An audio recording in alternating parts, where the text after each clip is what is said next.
Sawadee Don Chow. Okay, we are ready and raring to go.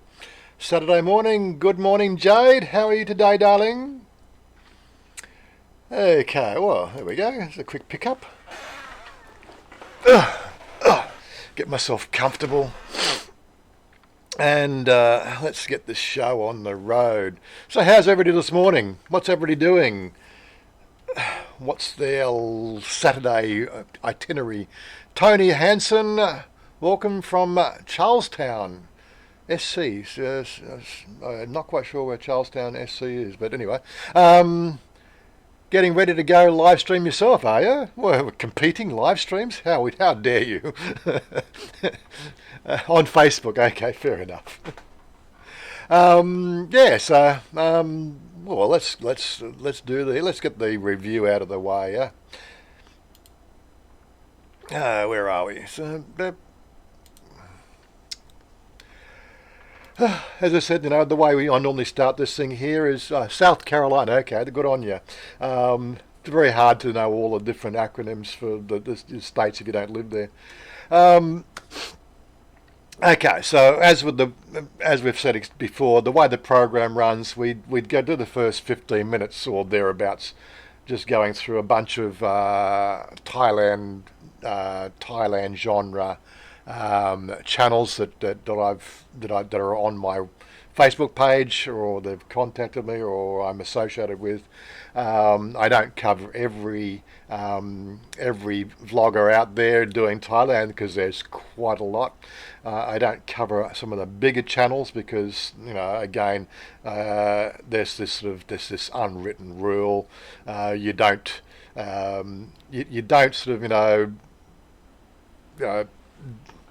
get involved with those bigger channels unless, of course, they ask you to get involved because they feel that the fact that you're still in their audience. You know how it works. There's a lot of animosity between YouTube channels.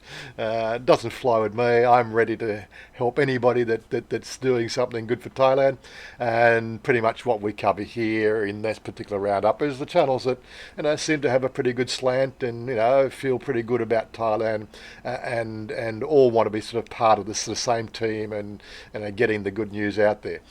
Good morning, Dowlow. How are you?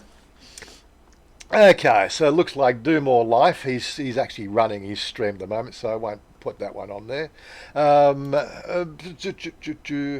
Me, okay, so we did our ride out, this was the one from 2 weeks ago. We went at the Botanical Gardens out there in the Green Lung.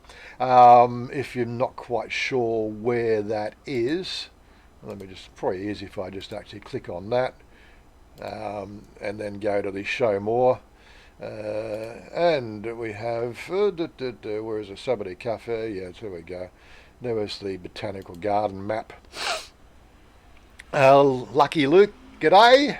Yeah, so they call it the Green Lung specifically because when you take a satellite view, it really does stand out on that Bangkok map. It's more like a kidney shape, but let's not go into that. It's very, very green, lots of little farm areas down there, and I think the part of the process is it's actually sort of prohibited for building industry in that area, and there's a lot of regulations. We talk about Thailand not having a lot of, seems to be sort of unregulated in a lot of areas, but primarily it's this one area that does seem to have some sort of regulation about what you can do there. Considering when you sort of look around it, there's like, God, that looks like oil factory. I'm not quite sure what that is. It looks like shipping containers. Industry, more oil. Yeah, the Shell. There we go.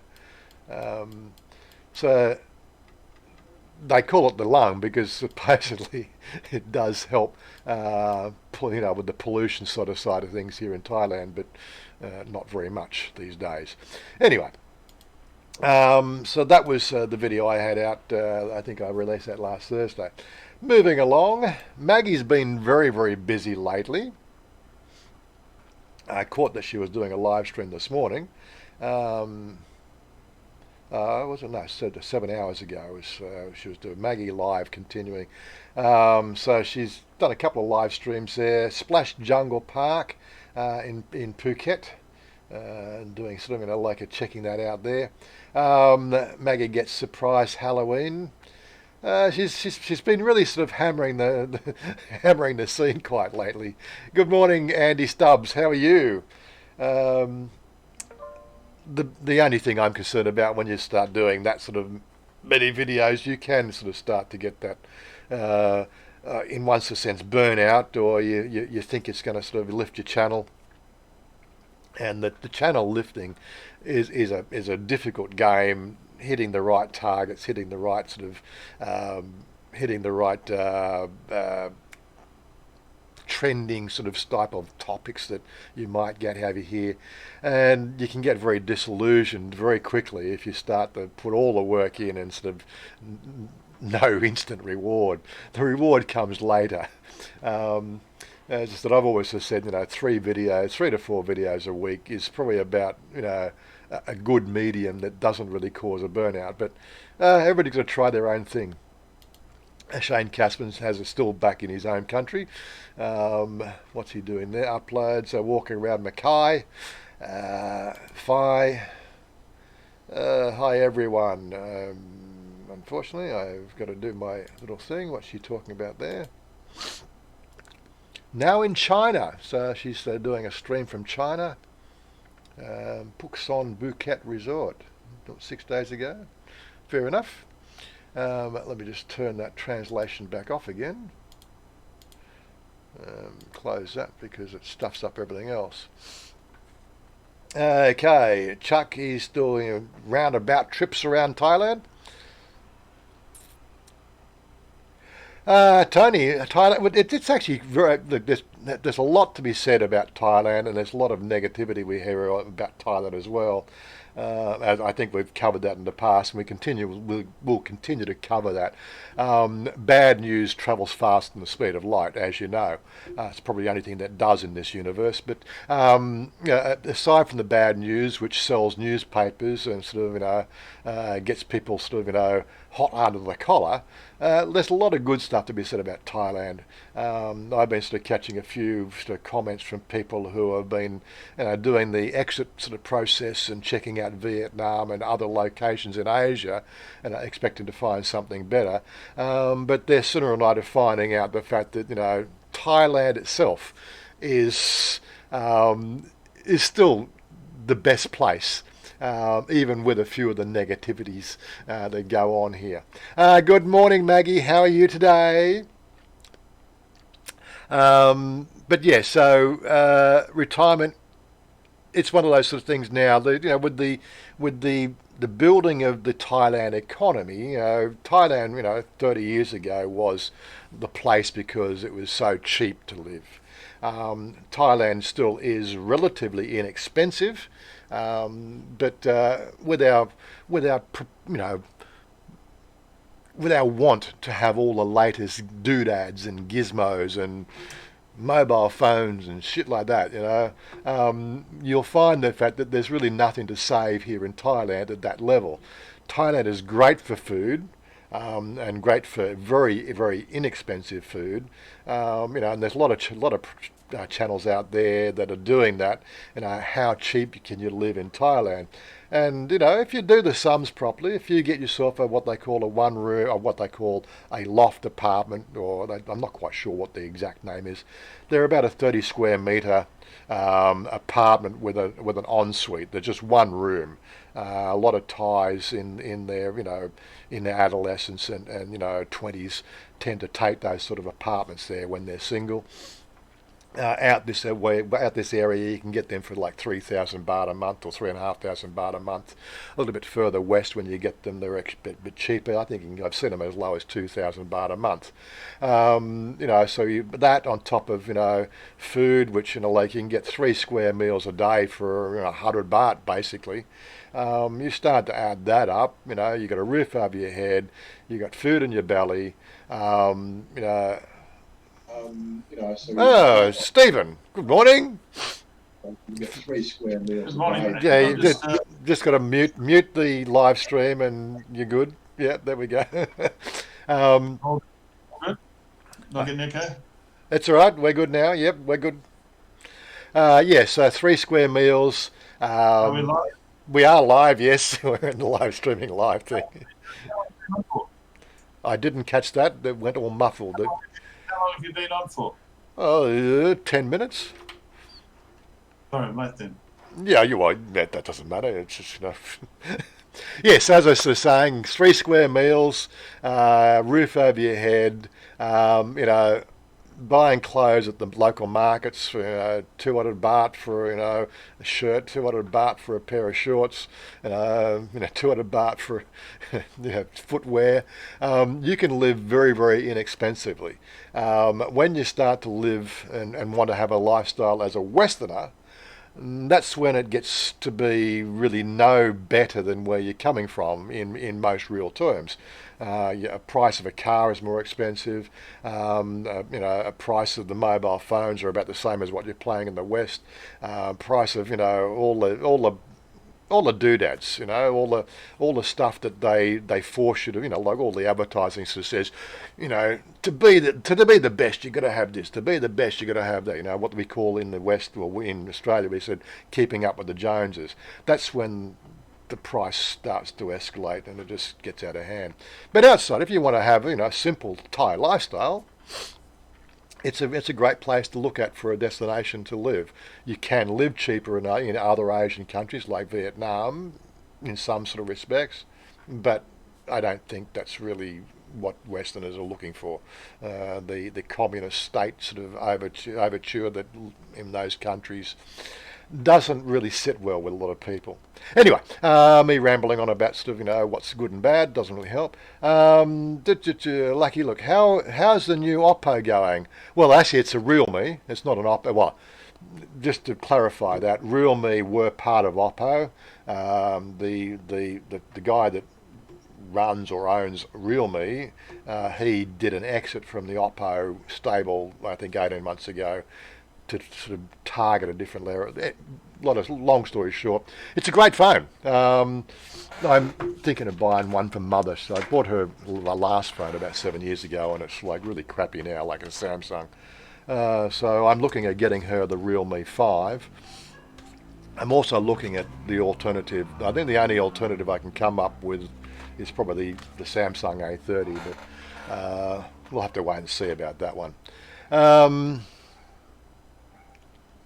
Where I see, look, survey, Opera going was good to see. Was that a free booth to? Yeah, this one here, the soundbar. Yeah. My screen's not in sync with yours, Warren. I'm not sure why, but never mind. Well, did you set that slider again? Did you? You got to make Um, yeah. do I go back and do it again? Or No, no. Well, I've got you good. Yeah, right. I can hear you fine here.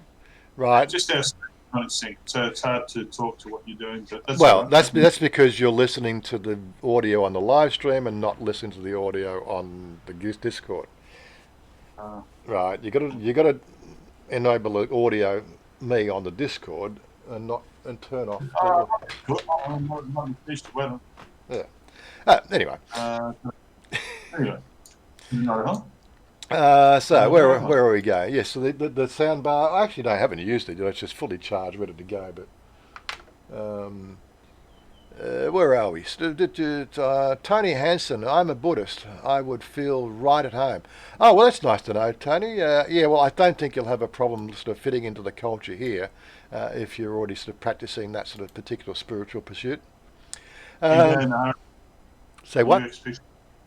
I'm just saying hello to RUXP4. Oh, I haven't got down that Hello. far. Just making sure I'm not missing anybody. I like to sort of, say hello to everybody that comes on. Yeah, there he is. RUXP4. G'day, Dan.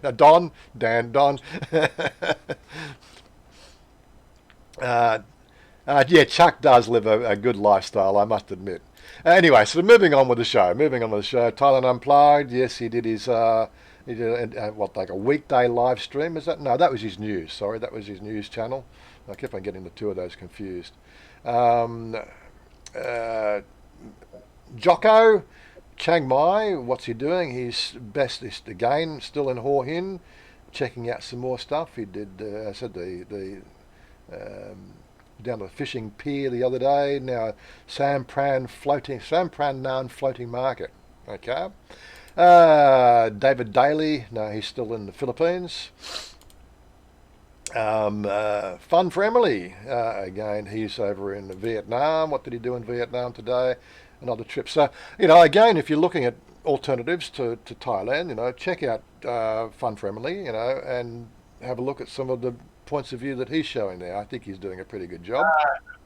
Yeah, beautiful. I fixed it. Good. Bangkok travel. There we go. He's not quite sure where he is there. He's obviously in England.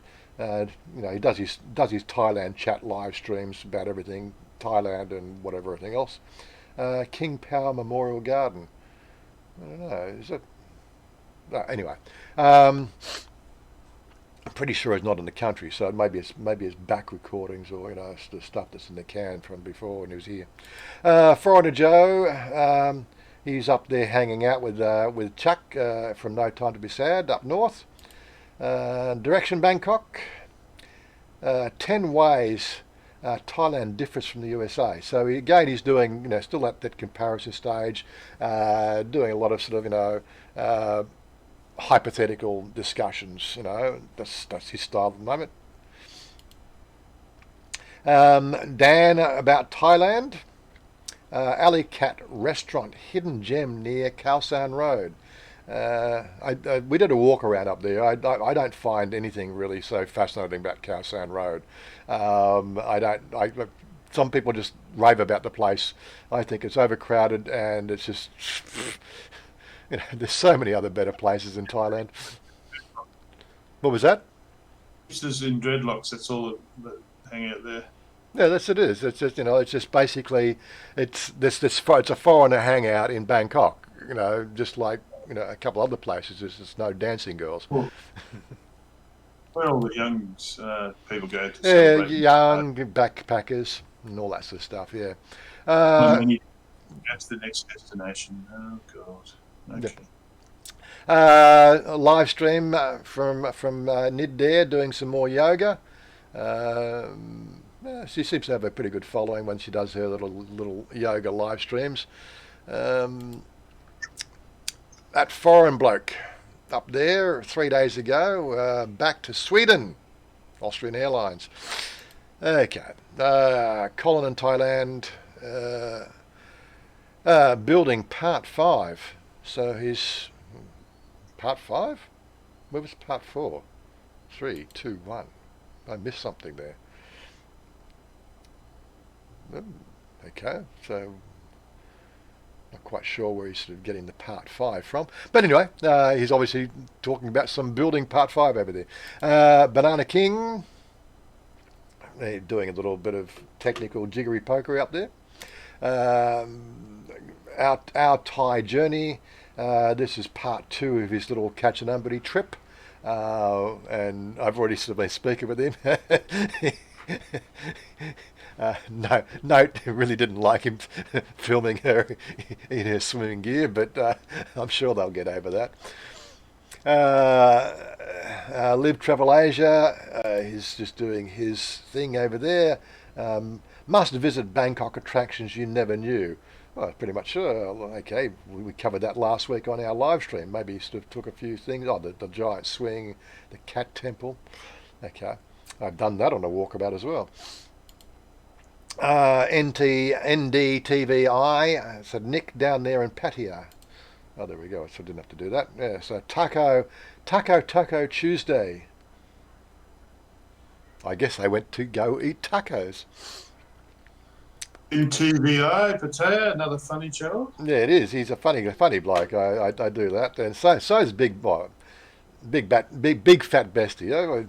He's not that fat. I don't know why he calls himself big fat bestie. But anyway, channel names are channel names. But yes, he was out at the Art Box there in Bangkok. Fat people know other fat people. Is that what it is it? That's why I'm getting to know everybody because I'm putting. No, actually, I've lost a kilo now. I've seemed to stabilise at 84. Uh, No, so, so what they? So I've got them chatting amongst themselves at the moment, have they? Yeah, yep. But it's good, good, good. Minimalist mindset, yes. I think that's one of the things you need to think about if you're looking here and living in Thailand, is take on a minimalist mindset.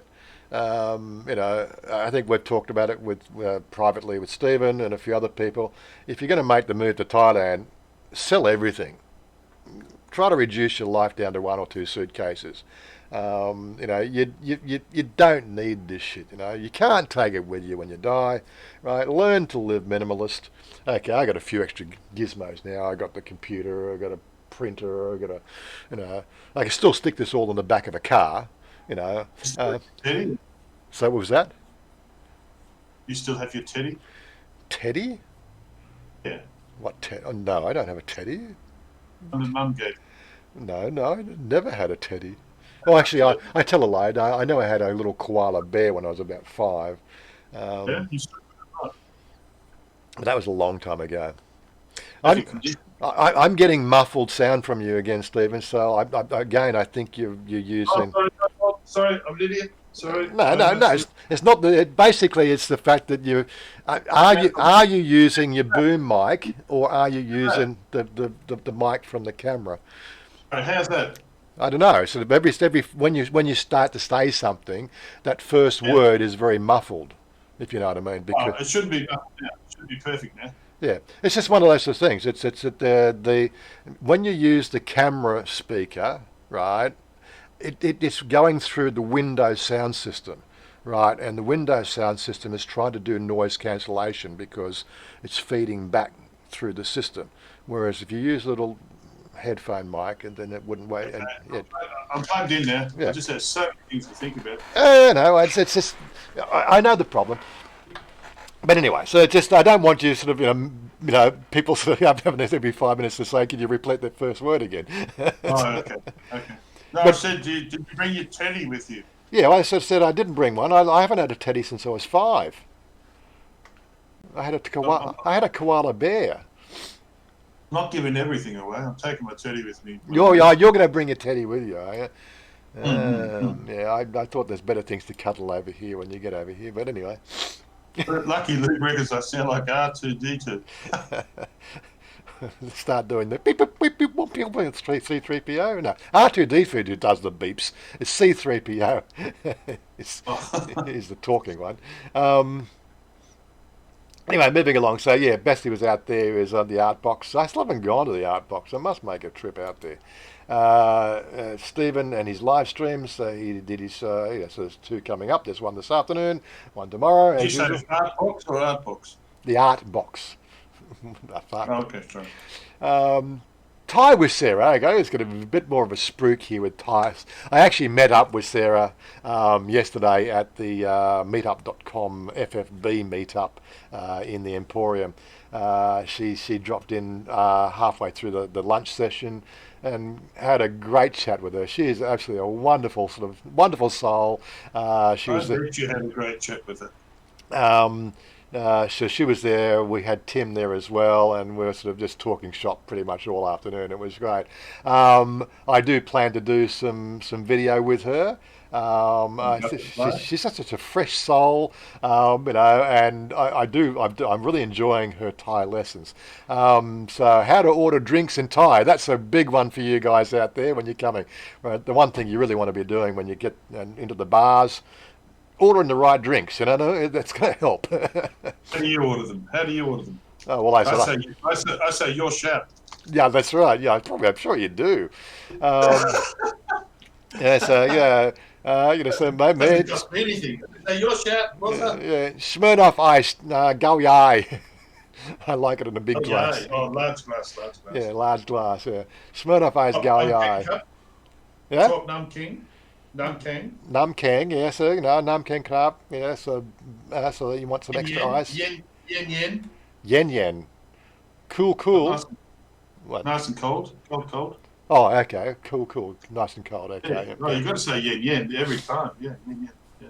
Well, if you're going to have Gao Yai and Nam Kang, right, I think it's assumed Yan Yan, isn't it? Unless they pull out a warm stubby out of the fridge. Ugh, yeah. Yeah, yeah. Don't get scared of buying a beer and having ice put in it. That's the Thai style, and you probably start to enjoy it.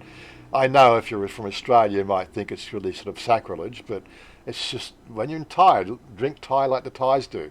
It's actually That's all quite right. refreshing. Yeah, it tastes all right and it keeps you sober too. Well, you can drink more and have a longer time without falling over. Yeah, I think that's the main thing. But anyway, so keep an eye out. So we're just going to organise to know what we're going to talk about. I've given her some ideas, like in her lessons, and I'd like to see her do some live streaming. She's coming up to the 1,000 subscriber mark now, so 9 out of 98 subscribers there. So she's going to hit that 1,000 subscribers, but she's only got about the third of the hours required to get for her AdSense monetization. So we need to be working on some strategies for getting some You long going to play. invite her on the program? You going to invite her Well, on I this? did sort of say she's quite welcome to join in here, but again, it's a bit of a technical challenge trying to do that on a mobile phone. I've given her some ideas and some things that she might want to try, but She's pretty good with her English, though. I mean, it's oh pretty yeah, well cool. she's very well travelled. She's actually got a few languages under her belt as well. So I didn't actually clarify which language she studied, but she does speak extremely well. I um, didn't used to travel, but people started telling me where to go, so then I started traveling. yeah, that's right. We know how that works. Anyway, Andy, moving along. Andy Wright, where is another live stream there? Last a day ago, 14 hours ago, 1 day ago. Recent activity. How do you get one from 1 day ago and 14 hours ago? That doesn't seem to make sense. Recent. Yeah. Anyway, yeah. So it was Pattaya Adventures. So he's down there. I believe he's still in Pattaya. Serena. Have you heard that joke, Mara, when they say, "Have you heard of sex and travel?" Well, No, then so and so and so and so. no, I don't recall that one. Oh, you haven't heard that joke. They come out and ask you, "Have you heard of sex and travel?" Well, then F off and go.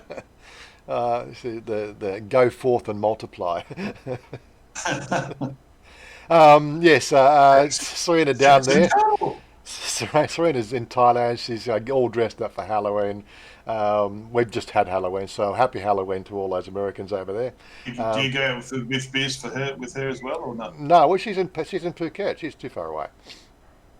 Got a growing list, that's for sure. I've told her.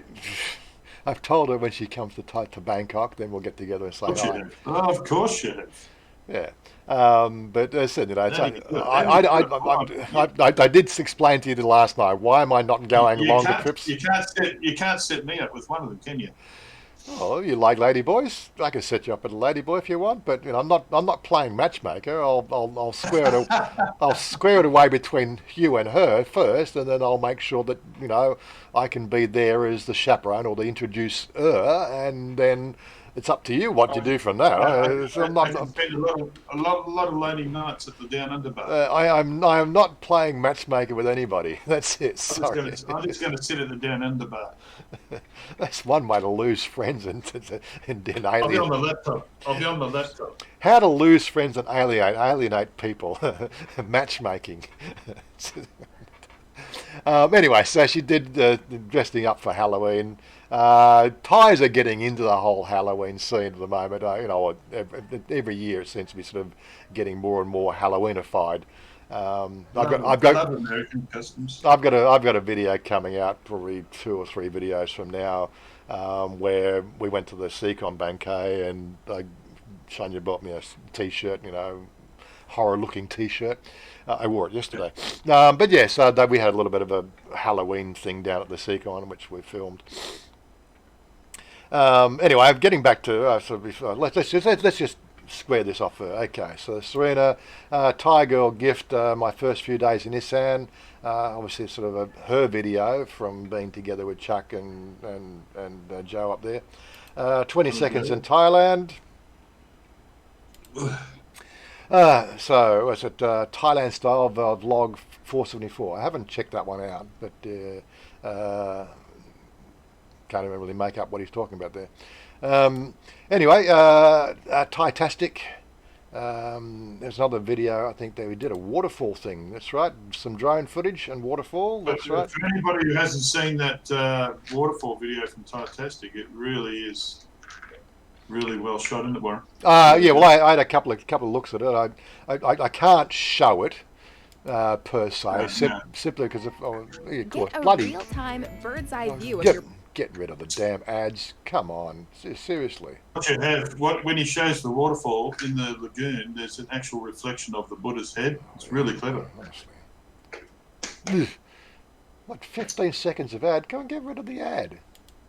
Bloody a nuisance thing. Jesus Christ. Okay, so I'll pause. We'll do a couple of shots. Very clever. I think Very clever. I think thank you. I don't think you really complain about me doing a couple of shots of his videos there, but yeah, some You're some promoting great, it. you know some great looking work. Find the one with the Buddha's head reflection. That's really cool. Scrolling. What you said it was around about here, was it? Keep going. Haven't seen it yet. It's in the water. I don't know how he did it.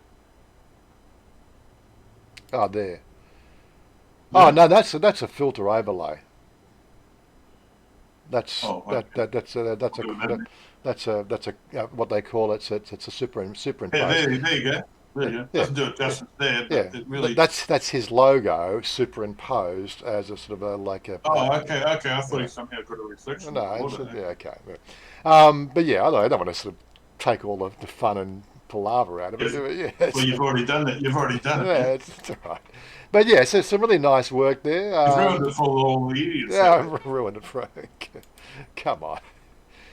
But yeah, interesting looking waterfall. So yeah, check that video out. you? Thanks for spoiling it.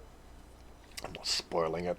And last but not least, oh, okay, we just had one up. I so that's he's now finished his stream. So he was probably just running a bit on the late side. What's he done?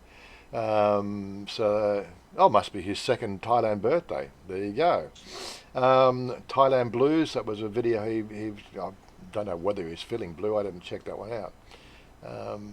But anyway, one more to go. RUXP4 meeting Nick down in Pattaya. Little bit of a sort of a chat with Nick. I think they're great mates. You great mates, aren't you? There, Don. You great mates with Nick. I think Nick's a great bloke. I think Don really has to learn how to hold the camera sideways to do a real good YouTube video. But that's only my own my opinion. Landscape. Landscape it, yes. Just turn the camera sideways. That's Right, mate. I'll provide the technical terms. right. Okay. Anyway, so we've rounded up. Got him. One for me. Ooh. They're one for you. Okay, so where do we get up to? Tony answer, you'll need 25,000 to put 8,000 in the bank to get a retirement visa. Yeah, that's a right. nice, very nice. Yes, nice backdrop there. Yeah, that's down in one of the islands there. It's quite a famous photo. I would expect. It's that sort of shot's been done 1,000 times from different people and different angles. A thumbs up, guys, if you like that backdrop. I do. I mean, some people might like you sitting in the corner, but I like this when you got the backdrop. Me sitting in the corner, go really small. So No. It's good like this. You've got the backdrop there, and it's a bit more. Yeah, it's good. Yeah. One of these days when I get my own studio, I'll be more square to the camera and all that sort of stuff. What's that? See between those two rocks. What do you think that looks like in the middle there? It's got a face on it. What do you think it looks like? In the middle? What, me? No, the background pictures between the two big boulders. There's one in the middle. What do you think it looks like? Don't be shy. That's with P. No, I think you're just you're just seeing things really. That to me just looks like a rock out real like a God. It's like a piece. Seriously, Stephen, I think you have a I one just track. noticed it. I think you have a one track Does mind. everybody else notice that or not? I don't know. So anyway, Tony answers. I was thinking about the Philippines, but I'm not impressed with the food, crime, and overall poverty. Look, my uncle lives in the Philippines, and he recently had to go back to Australia last year to have some medical work done because he's like 15 or 16 years older than me. But he gets he was entitled to free healthcare, so he's in that pensioner age group. So he actually flew back to Australia, had his medical work done, and now he's back in Philippines, and he's enjoying himself. He's enjoying that lifestyle. He's enjoying the weather, and he's not in that capital area. It's one of the smaller towns on one of the other islands. I'm not quite sure which one it is. It's down south from it's. I could point to it roughly on a map, but and let's not. I suppose might as well talk about it. Where are we? So let me bring up a map.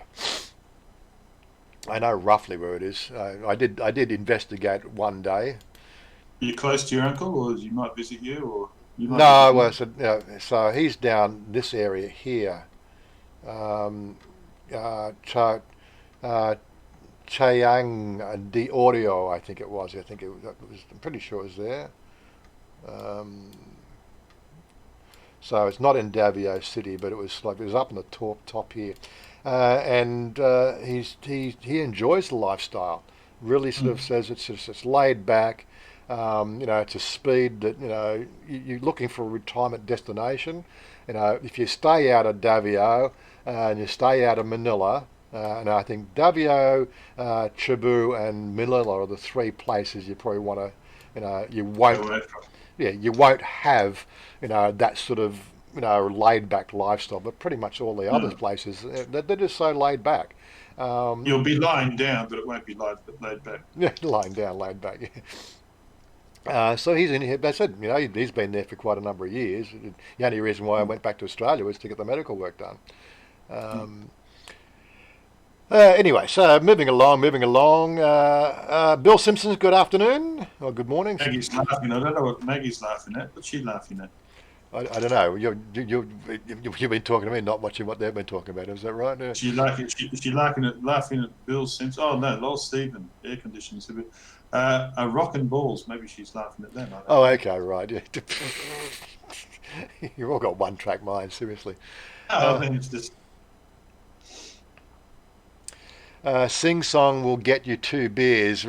Easy to remember. Sing song. Well, okay, I'm not quite sure what that means. Uh, sing song, maybe sing song. no, sing song. Um, Oh, sing song. You get two beers. Oh, okay. You've got to sing two songs, and then you get two beers. is that right? Sing a song. Two. You got to sing two. Beer here, order lit falom. I'm not Oh, going make it one. to. Just make it one. I'm not going to go there. I'm not going to go there. Seriously, Stephen, Make it one, Luke. I can't stand it anymore. you can sing. Um, warm stub. What are you doing with a warm stubby? Get some ice out. Get some ice out, Sandy. I understand that older people are more respected in Thailand. Well, there is an ethic in the Thai society.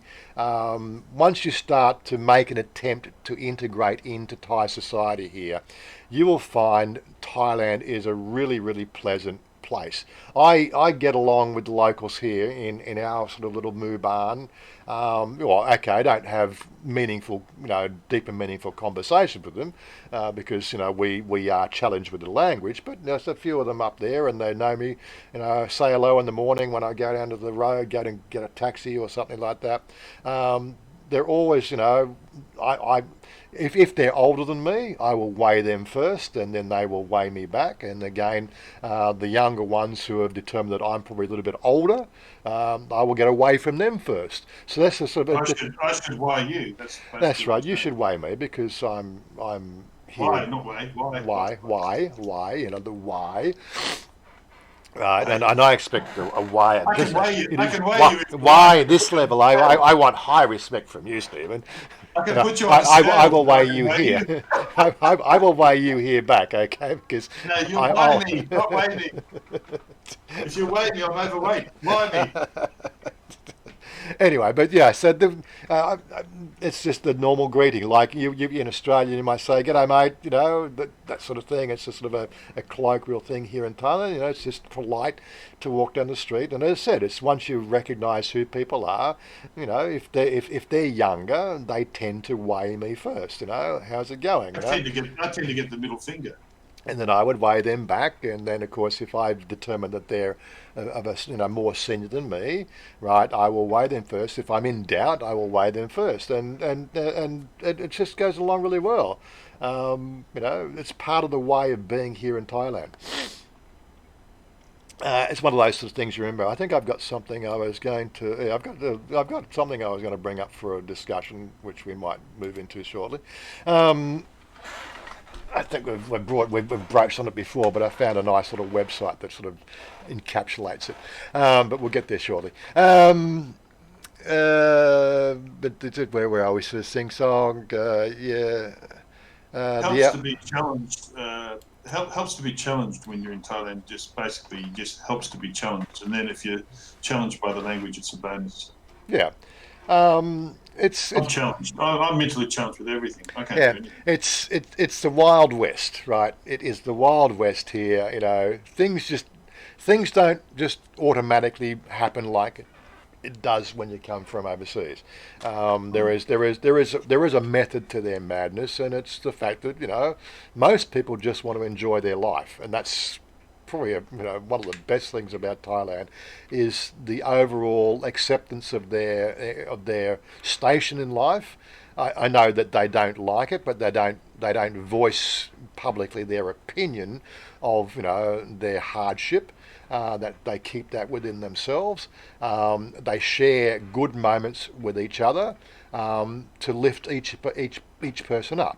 It's something that we've lost in the West, as far as I'm concerned. Like when you're out, all I can remember is from my experience. I would get on the bus in the morning and everybody's frowned because it's 7 o'clock in the morning and they've got to go to work, and then you get fair enough. and then you got to get on the train and everybody's frowning and like. Again, I've got to go to work, and then you're at work and you're walking down the street to go to work, and there's just nobody smiling. It's like, really, what happened to life?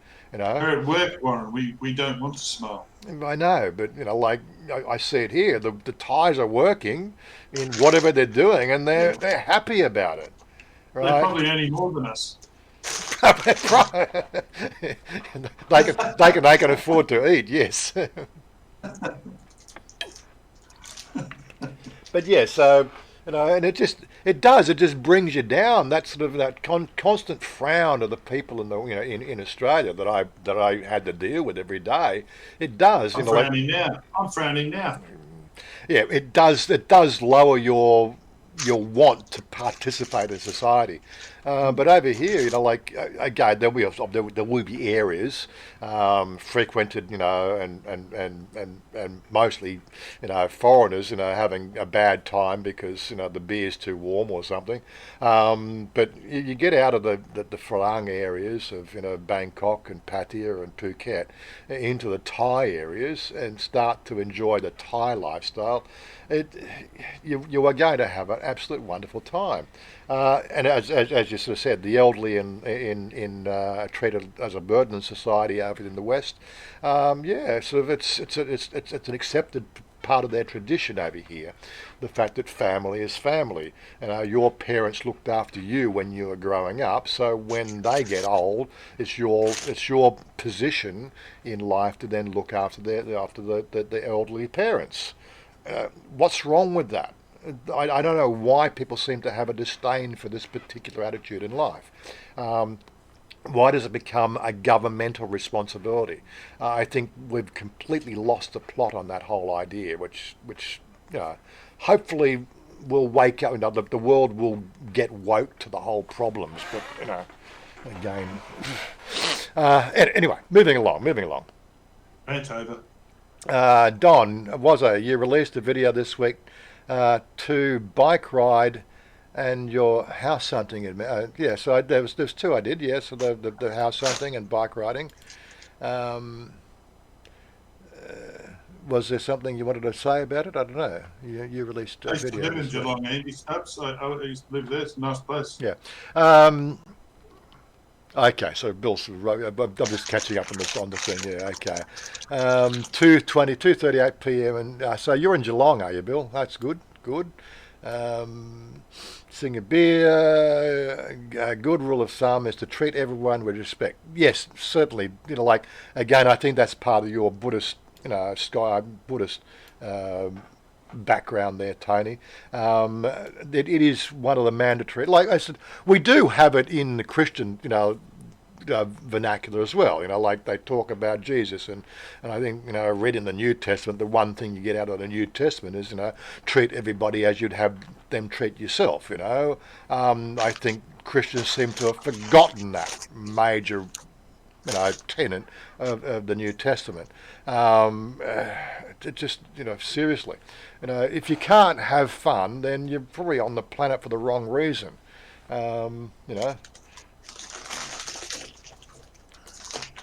So Luke, lucky Luke, correct Warren. Like the traffic in Bangkok, yeah, it is. The ride video for next week will give you a snapshot of some Sunday traffic going up to the waterfall we did.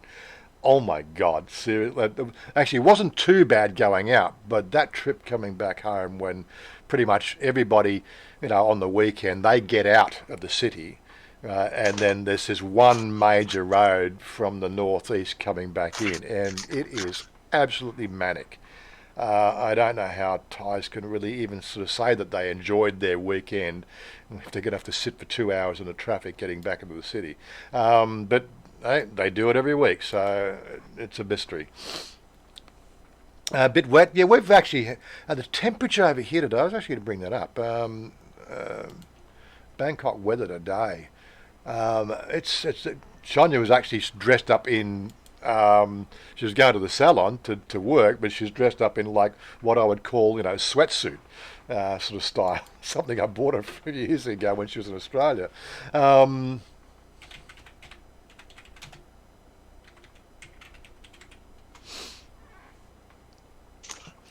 Yeah, so currently, I think we got down to, last night I think we got down to 24. Tonight they're looking at 23. Well, let me get my face off the screen there. So tonight we're looking at a low of 23 here in Bangkok. Oh my God. Now, we don't normally see that level of coolness in Bangkok until maybe first or second week in January, which is pretty much the coldest part of the year. But we're now sort of seeing January weather here at the beginning of November. And she was dressed up all snug and warm to go to the salon today. Quite funny to see. So, we got some sort of race. So there's a ride on tomorrow, and I've sort of said I can't go because I know it's going to rain. We did get caught in the rain last week, last ride as well, but it only lasts for a couple of hours. But yeah, so it's 27 degrees now. It's actually very, very, very, very nice outside. We've also got a fete out the local temple out the back here. I think I mentioned on Monday we've got a local fete going, and I'm not quite sure, but I believe that this fete will run through until Loikatrong, and then they'll do the floating of the wreaths on the pond out there, and then they'll shut it all down. I will hopefully with tonight we'll get out there and do a video of it. I think everything, because we went the first day it was open, and not everything was all set up there. But so hopefully we'll get a shot of that one. Loikatrong, is it? Loikatrong. Well, it's not. This is just the it's a local fete. They seem to each of the temples around the area. They tend to have turns at doing these fetes that run for a couple of weeks. So there'll be a 2-week fete, and then there'll be a break for a couple of weeks, and then another temple, 5 miles down the road will do a fete, and then one 3 miles up the road will do a fete, and basically they run for a couple of weeks. This one here, I think, last time I saw one at this temple was about 5 or 6 years ago. This was before the passing of the king. They had dodging cars, and they had all sorts of things out there, and it was quite a lot of fun. But yeah, so Sunuk Mai? Sanuk, mi kwam suk. Okay, so I've lost my marker on the thing. What's your marbles or your market? I lost my marbles long ago. Don't worry. I missed the beginning of your stream in case you didn't not cover it yourself. I wanted to let everyone know your house. Oh yeah. Um, this is where I'm going with the channel. Like I'm watching a lot of the Thailand vloggers doing all the information videos, and after 3 years, you're looking for a different way to do things. I'm just going to have fun now. I'm here to live in Thailand to have fun. So you'll notice that the video style is going to be more along let's just fucking have some fun for a change. I think people that they're trying to jump on the bandwagon of that there's certain things that rank videos, which is great if you want to build your channel. You got to get into the things that people are looking for. This is coming up to the high season, so they're looking for ideas to make a video of. So the fact that it's going to catch the awareness of somebody who's planning their trip out here, that's okay, and there's nothing wrong with that. And I think it's a great way to get your channel launched. But everybody's doing it. I don't want to. Let's just have some fun. Let's go hang out. Luke says, Warren, you need to open a pickle stand at the local fete. A pickle stand? They'll kick you out of the country for that shit. Seriously. I cannot. I think it was Luke that said Thai women smell like pickles. I think he said that on. He's got this thing about pickles. I don't know what it is. They seem to catch up. Look. Thanks, Stephen. I've given you a list of things. Shout me a beer. That's my PayPal thing. I did also put on the beginning of the stream there, so that, if you scroll back up, you'll notice that there's the Discord link if you want to come on and have a chat. Check out my website. It's just like my Patreon. Mine's not shy about his drinking problems. Well, that's right. I might actually buy the beer. I'll actually buy a vodka ice. So I've gone right off beer. I don't know why. It just makes me bloated. It's just the fizziness. Whereas vodka ice or what they call a Bacardi Breezer, lemon breezer, love them. Take one of those in preference to a beer any day. But anyway, they're the same price at 7-Eleven, 37 baht. I think the beers are 39 baht. The vodka ice is 39 baht. The schmur. What about Jack Daniels and Coke? They don't have that in the fridge. And I used to drink that one in my younger days, but very hard to get, isn't it? Well, I think you just buy the Jack Daniels and then buy the Coke and do the mixing yourself. What is Tony? What is the culture about the age gap relationships over there? Well, there's a lot of. I think Maggie did cover this quite well in a recent live stream. I think last week. I think that was the one. Was that the one I was on as well? We were talking about it. Is that the topic that I came and joined in on? I'm not quite sure. Well, that might have been the one before. I remember. I'm losing my marbles, losing my mind. Yes, but yes, she did talk about that. There is this perception in the West that you should marry in your age group. I don't know where this came about, and of course, I suppose we've got to look at the longevity of our species. The ideal age for raising a family is when you're younger. Sort of having children, at the age of 18 to 20, is good for the health of the offspring. The older you get, the more possible complications you can have. As long as they're consenting adults, nobody should be overly obsessed. Yeah, but as I said, it's all this, keeping up with the Joneses mentality, right? Thailand, on the other hand, people just want to have fun, right? And one thing that helps have fun is having a stable relationship. And what the Thai women tend to find is the fact that they don't get so many butterfly men, right, in a foreigner relationship. So they're looking for the stable foreigner that's coming to choose to live here in Thailand. And either that foreigner that comes to Thailand is seeking a working career under the age of 50, but predominantly they're coming over here when they hit that age of 50. So a lot of Thai women that that may have already had a child, they tend to find themselves husbandless or partnerless at the age of 30, which is it's a nice pickup age for the 50-year-olds that are coming over here, and 20 years difference doesn't really matter so much. They don't even think about it. They really don't think about it at all. Again, you're going to find yourself in the same sort of boat as Thai men, and you'll get kicked out of the house if you start playing the butterfly game. So you've got to think about that side of it too. Are you looking for a stable, monogamous relationship? If not, you might find her feeding the ducks in the morning. Well, do you need a Minoy and a geek? And that's another thing. Let's not even go down the Minoy and a geek. Yeah, well, the menage a quatre.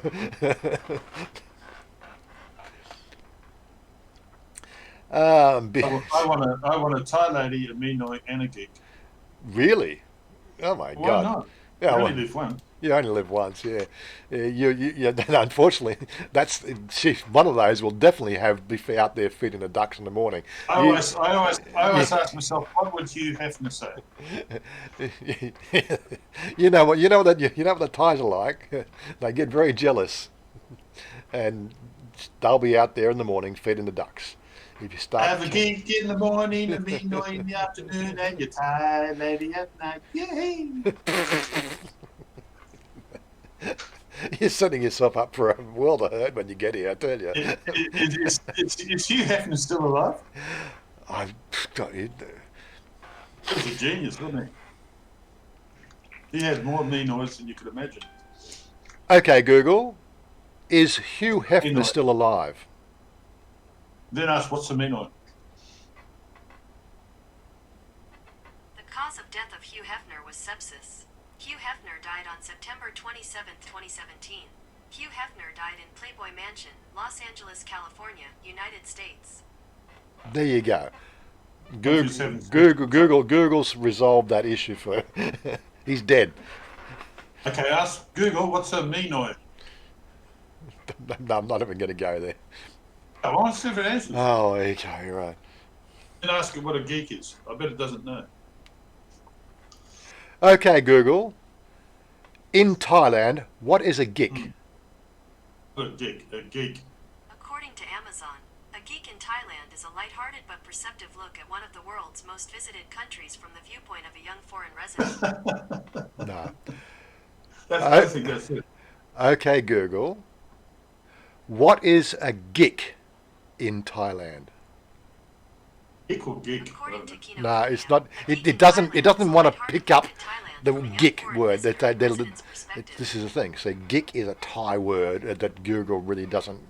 Maybe I'm just pronouncing it wrong, but it's just not. Try geek. Well, if I go and actually just edit that, I want to. Can I get in there? What is a geek? Right.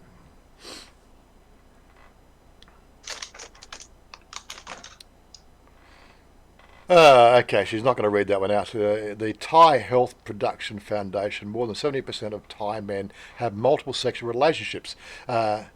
Another word loosely used to refer to as a sexual exchange without serious relationship is the word geek. Right? A geek is a girl or a guy you have an affair with outside your relationship. Is it a one-night stand or is it an ongoing? It's affair is ongoing. It's what we in the West call a fuck buddy. Oh, it's a set affair, so you can assume that it's ongoing. Yeah, it is an ongoing thing. I do have something on it. Let me see if I can bring it up. Affair is a French word, isn't it? Affair. You're having an affair. Let me see if I can find it. I used to keep this bookmark somewhere because people Thailand, Thai Western relationship helicopter. Fuck, but Warren put my D.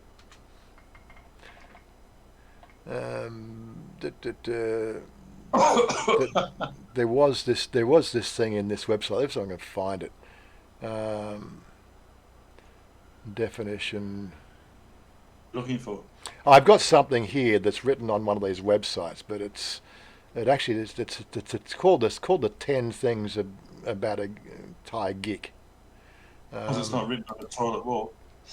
So I know you can't see this. Maybe I'll have to bring it over here so you can see where I'm looking. Share your screen. Share your screen. Share my screen. Let me get out of here. It takes me forever to find it, unfortunately, because it's not really well documented.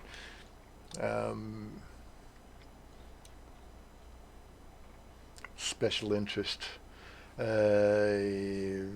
Use of discourse, writing Thai. Was it there? Was it forums or categories? Religion, philosophy, spiritual places, time, days. Wasn't useful. Was Let me get onto me noise and geeks. well, you started it. You started it. Sorry. Yeah, Sorry, you started it. Yeah, yes, this is for you. It's my fault.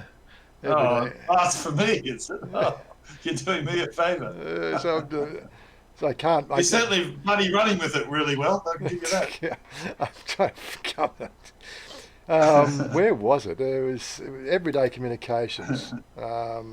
Romance. Is it under romance? What's romance? What's that about? These are all French words. I remember reading it in a French letter. It's not going to sort of present itself.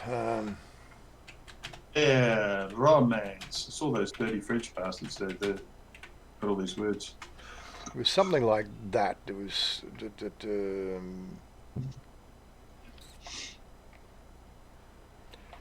It's not. Look. It's not going to come up for me easily. I'd have to find it, and I'll have to put it in my live stream discussions. I don't want to waste time for looking for. That's what I said for the last radio I was with. It's not going to come up for me easily.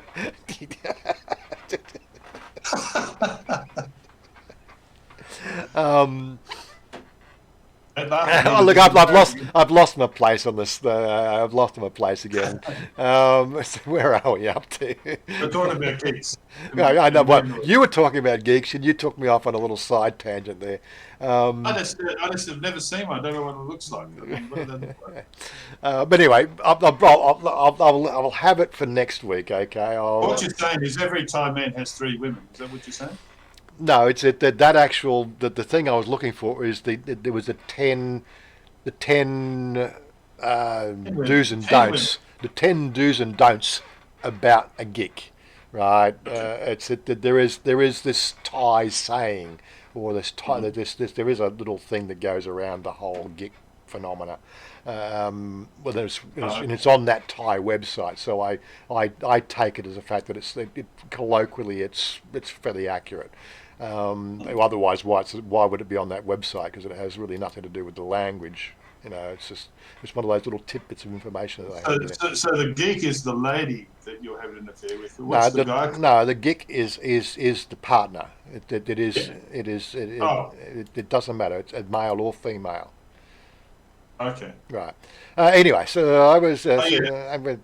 Yeah, you saying something about the beer shouting beers. I've lost my place. So where are we up to? Hi, Warren from the Golden Tiki in Las Vegas. Moonlight, mist, and memories.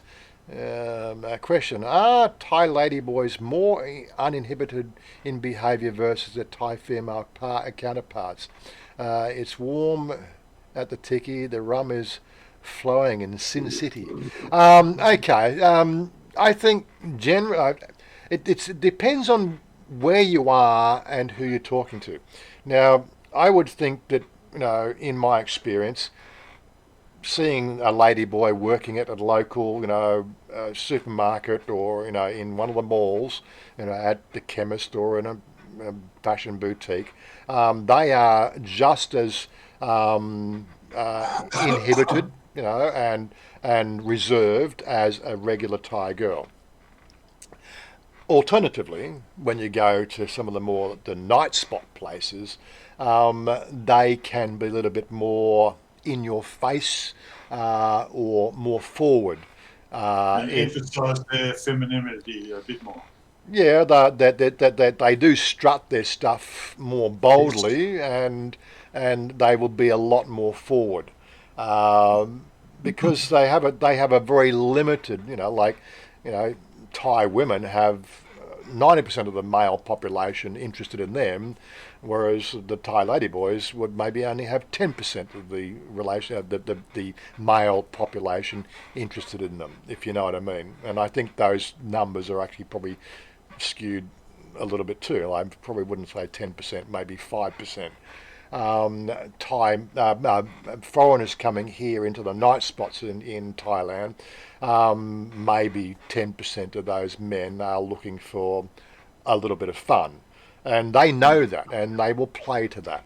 Whereas if you're out in the suburbs, you'll find that they're just as reserved. Thailand is a very conservative area. Once you got to know them, you got introduced, and you're having a few drinks, and you're with friends or with company. Yes, you might find a little bit more boisterous, a little bit more fun. That was especially my experience after I started dating Chanya and I got to meet the crowd. We went out and did, I would go out and film cabarets with them, put them on my Facebook, put them on my YouTube channel, and just hanging out with them, generally having fun.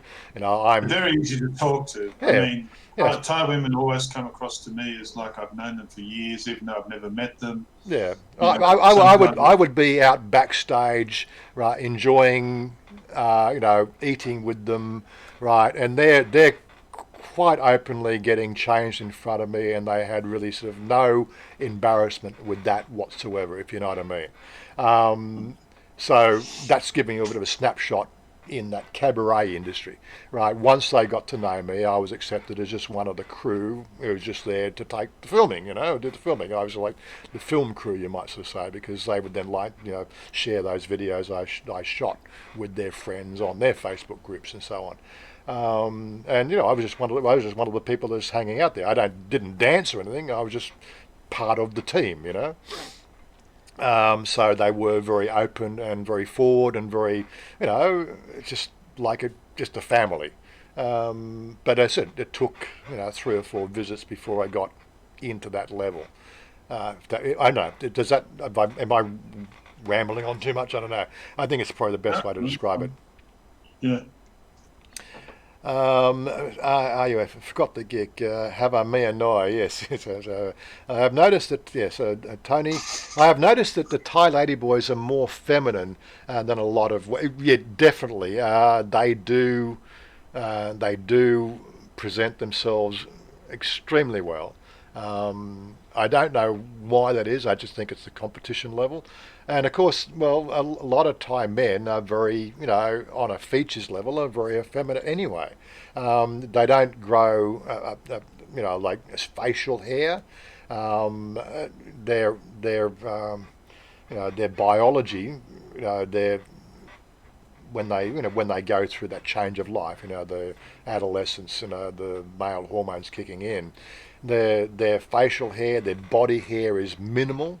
As I said, if they start on the hormone treatment to offset that change in life, they will not grow hair at all. And this is in Shanya's case that there's virtually no hair on her body, apart from a little bit of leg hair, which you take care of with a razor.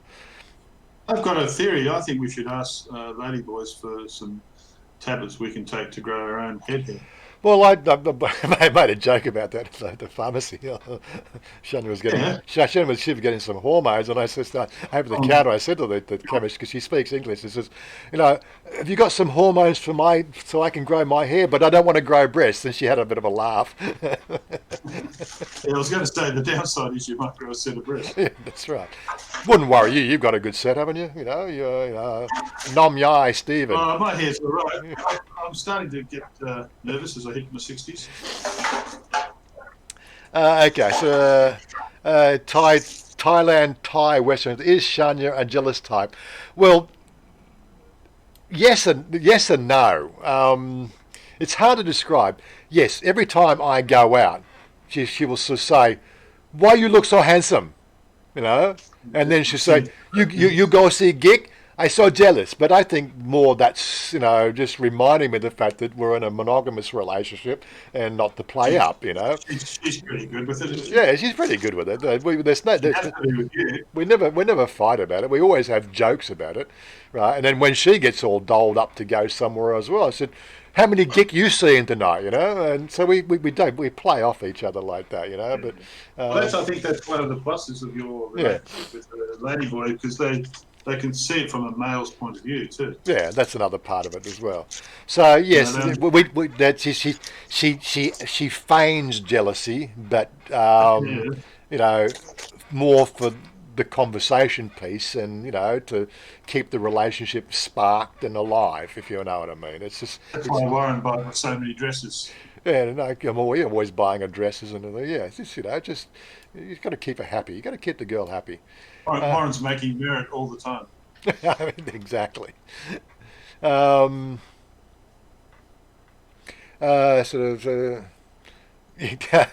Buck fuddy, yeah, that's right. Yeah, I was trying to think of the way to phrase that without getting struck on the language.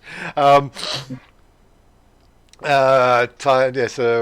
Thailand. What is it in your words, Warren? I think he's talking about the buck fuddy. Nightmare. I'm now stuck in. I'm stuck. I'm stuck. Hope you have a room for me. I don't quite get what he's saying there, Don. Probably just losing track of the conversation. You would have to lose a few. You would have a few loose words. I'm sorry, I'm missing the conversation. Scrolling down. Okay, yeah, so very well said. Okay, the feature. Okay, so I think he was just basically catching up to where we were talking about. Okay, where are we? What's the channel looking like right now? We were discussing shouting and buying beers and how you do that. 26 people watching, 16 thumbs up. Okay. So much for that. There we go. Yeah. Don't forget I got a Patreon channel. You can always sort of follow us on Patreon over there.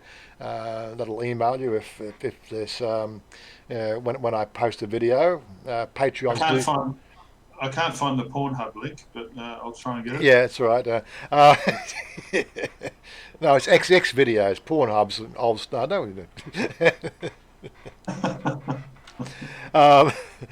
So Patreon, yes, there is obviously there is the Patreon supporters, but don't forget Patreon itself. You can just be a Patreon follower. There is no cost. You just follow people on Patreon, and then you get emailed when videos are posted. It's a handy way to sort of keep abreast of what's going on. You just get advanced screening if you're a Patreon member. Anthony C says, "How is the house hunting going?" We didn't go last Wednesday. We did the Halloween thing down at Seacon. So we'll probably do something next week. But again, next week may be more along the lines of Wednesday. She'll take the trip to the bank and take the books down there so she can start to exactly find out where we stand in that particular. How much she can borrow. Yeah. But yeah, so I've been still looking around when I do wandering around, looking for the different signs. Look, I can't really read Thai.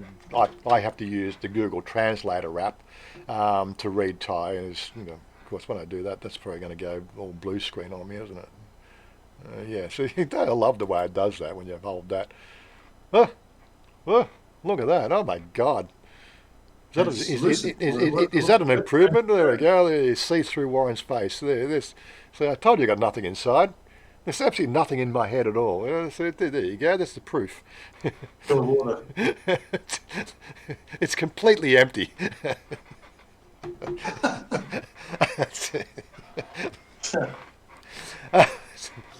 So did I? No, I didn't dress up for Halloween. Yeah, it's one of those things. It is starting to be a little bit more of a fashion thing over here. Halloween. I don't think Thais really understand the whole Samhain back history of Halloween and All Hallows Eve, and it's when the border between the planes of the underworld is closest to the real world and things like that, which is the whole background of Samhain. So anyway, and the ghosts can cross over.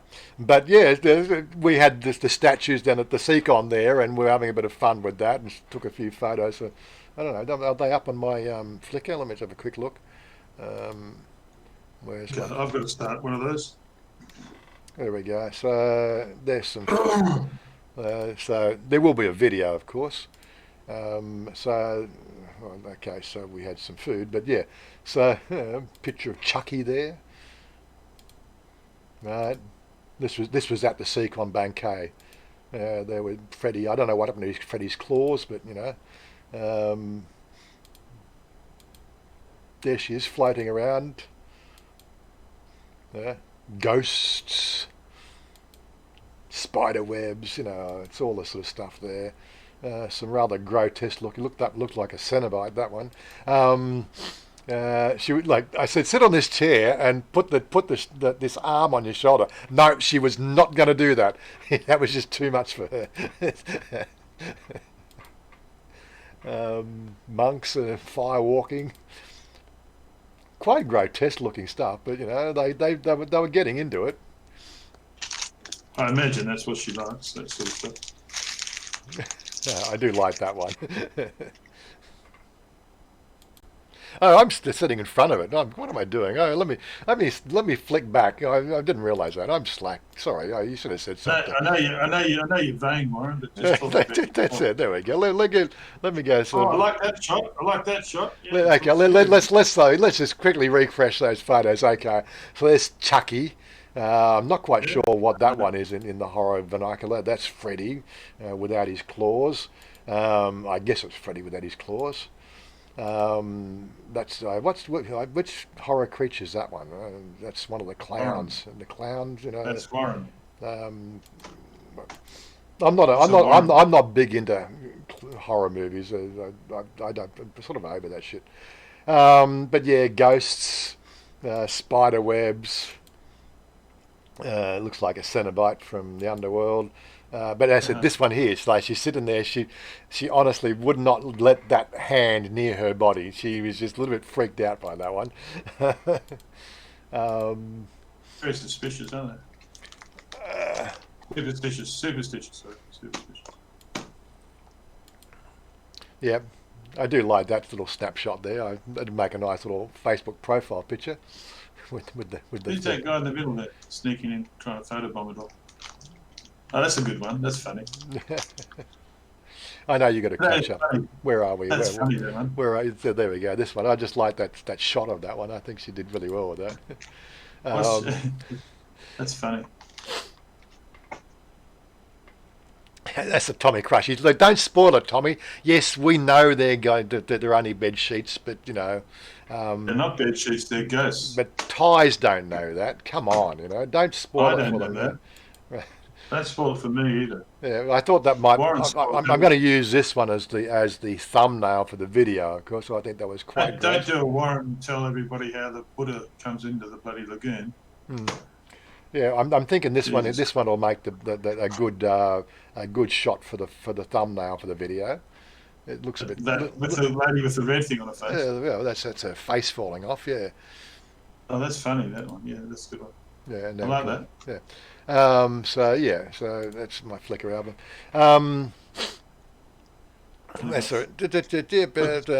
So how was the house hunting? Did that? Looks like she's got face. Curious was, I know it's a broad question, but a Kawasaki 60 Versa. What would a decent one cost second hand? Well, that's a good question, actually. So, what we can do, let's go and quickly find out. I think we did cover this the other day. Now, the site I would go, come on, Kaidee, kaidee.com. This is like, the car.com in Australia or similar ones around the world. It is in Thai, and then I need to go into translate to English. Right, so sell by category. So I'm going to be looking for something. I'm going to be looking for motorcycles. There we go, motorcycles. What? I accept my cookies. There we go. Unless VERSA, Versa. Is it Versa? 650. I want a Honda on Wave. Well, we'll look at Honda. Okay, so Three-wheeler, preferably. Versa 650. So what have we got coming up? That's a Z650. That's not. I don't know why. Okay, let's just try that again. Is that going to give us? Okay. Versus. That's probably why it's not finding it. Okay. Versus 650. There's one there for 129,000. That's less than half price. It's the 2013 model. Okay, 779,000, 199,000. That one's got some panniers. That might be something that might be interesting. 2015 model. What do we got there? Again, let's. This is why I don't use this too much. As you go for a translating Versa, not giving much detail on it. This is something that I find annoying. Like you expect to get a bit more detail. They just want you to phone up and make some inquiries. They're not really giving you sort of kilometres. I need a quad bike. Quad bike, yes. Was that you sent me the five motors, the five Australians that took the trikes to overseas? No. Okay. No, not me. That was an interesting But video. I'm just thinking a quad bike would really suit me because I think I'm just heading for disaster if I get a normal bike. So here we obviously sort of see different prices there, So there's a fairly good range. I think they run in brand new for a latest model. They're at 325,000 for a brand new one. Now, what you're going to find is there's a new tax that's coming in next year. So new bikes effectively are going to be rated heavier on their CO2 emissions, and they're sort of saying these bigger bikes are going to be likely to sort of increase by at least 100,000 baht at the brand new level, which will effectively raise all these second-hand prices by an equivalent amount. Not because they're also being rated for CO2, but because Thailand and Thais being Thai, they will leverage it to make a few bucks. Yeah. It's just a bullshit excuse. Yeah. So 2015 model, 2014 model. So that's so that to answer your question, there's a good range of pricing. That's the lowest price there. I think that's what we're searching. That was lowest year, highest year, price. Okay. If you can find a quad bike, Warren, or a three-wheeler, like one on the front, two on the back, like Billy Conley. That's something for me, something that I could ride. It's all about me. There's no way I can ride the shit you do. I'm not going to find it here. It's just too hard to try to tweak the system. It's a Thailand reference site. Just makes it a bit difficult. Okay. Okay. Lucky Luke. Sorry if I'm taking forever to get to your check questions. If you really want your questions answered, the super chat, that'll highlight it, and we all go, oh, look at that super chat. That's a question.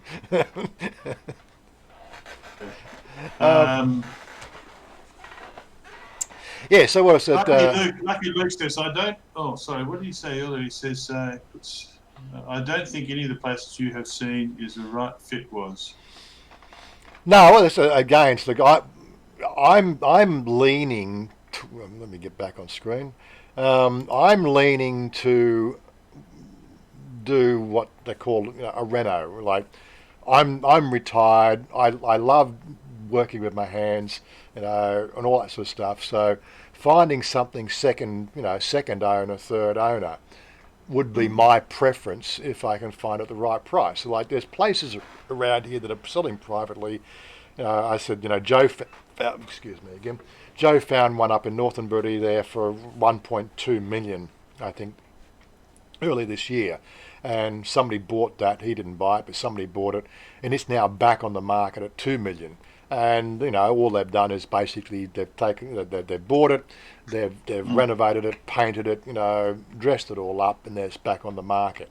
Although I won't be flipping the house, there are a few properties around here like that. Okay, they're going to need some work, as long as we can get it so we can get a couple of serviceable rooms, right, which means the fact that if it's close to us, right, I can get, a few ties in there to, fix the render, paint the rooms, get the kitchen, get get a bedroom or two working, make sure the bathrooms are working, right, maybe the tiling, spend a month or two, right, get the basics all done, and then move in from where we are, right. So, we'll buy it low, move in, and then it'll give me something to work on, and dress it up and decorate it inside and make it a real home. That would be my ideal sort of housing situation. But again, there you have to these houses don't get listed. You basically have to drive the streets in the area looking for the little signs that they put on the front of the gate. That's how you find them, because Thais don't want to share the profit. They want to keep the price low to make the sale, but they don't want an agent taking 10%. It's very un-Thai. This is one of the problems we have over here. So a lot of properties don't get listed. You just basically have to talk to people, right, and you'll find a few crop up, if you know what I mean. So that's where I want to go. Chanya, obviously, she's looking at the other side. Thais are into newness. It's a status symbol thing. It's where we differ. But again, this is the age sort of coming into it as well, I guess. Just put up a site that I've just been looking at for my ATVs. Quite interesting. Some of the stuff they have on Alibaba.com. There we go. Let me just. They got. I think this third one on the right here, that's more your style, isn't it? Or is that? Which one? The top row? No, this one here. This one. Oh, no, sorry, I'll go back to you.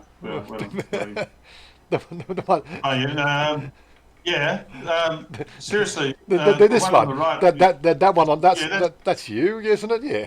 if you just want to go around the local streets, that's fine. But go scroll down. I've seen one that I like. I'll show you. Scroll down. Okay, you're only 10 seconds behind, so. As long as I can keep up with you on the roads, I mean, that's the main thing. What, this trike, the trike here? No, keep going. There, on the right there, that little one, it's like it's got two little seats. See that? On the roof, if it rains. Oh, this one, the little Jeep one. Yeah, that looks good. Well, that's not a bike. That's not even a bike. That's a bloody Jeep, isn't it? No, it's a little tiny. Well, it's like a little. It's a mini moke. It's a mini moke. I don't know if you remember that. That would do me too. I'd enjoy something like that. You remember the mini mokes? From Leyland mini moke. They were a fad. Mini moke. I think we're onto something. Yeah, mini moke. How much? I don't know. I think I saw one out at Jessida Car Museum up north from here. They keep up a few bastards on that or not? No, because we'll just lose you in traffic. You can't lane split in them. You can't lane split in them. No, but as long as I can get around. I mean, you can get around. I said if you want to get around, you're better off one of these things here. Yeah. This one I want. Oh, that one was a bit of a rocket. Hold on. Warren's just embarrassed to be seen with me with one of these. Then again, maybe one of these is your thing. Where? I'm serious. This is what I think I need to buy. No, one of these. Sort of between a car. Right, it's a scooter. No, that's not comfortable, Warren. No, but for going to 7-Eleven, you can't fall too Oh, far. yeah, you could do that, I suppose. Uh, But no, I'm serious about what I'm talking about, that other thing. the ATV. Take my lunch with me, a little six-pack of beer. You guys will be scooting on ahead, and then I'll just drive past you as you're all full off. Yeah. Okay. So I've lost where we are. Okay. So Donza said I showed my Thai girlfriend and her kids and the other getting candy, showing their loot and Facebook and the faces. I was actually watching on my Facebook wall. There was some memes coming out, and they put those little candy vending machines on the front door, with this sign, "Help yourself, kids," but we had to put the money in to get the candy out. These are hard times or something like that. I thought they were quite funny. It's an ATV. That's what I want. Yeah. ATV.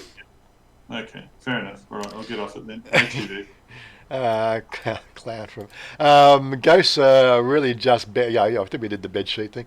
Shana looking good, Warren. Chanya looking, she's always looking good. I think that just the older she gets, just the more sexy she gets. Then again, maybe I'm just biased. Exactly, UXP. How the hell can I carry my beer home on that shit? The scooter. You actually get it in a plastic bag, and you actually drink it with a straw, I'm getting an ATV. I'm going to do a Billy Connolly. Billy Connolly is going to be my way.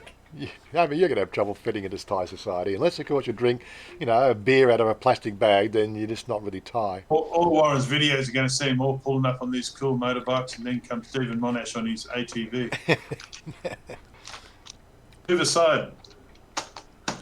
Thai ladies all love the zombie gene. Yeah, I don't know. I guess they get to make a mess of their makeup, and it's fun.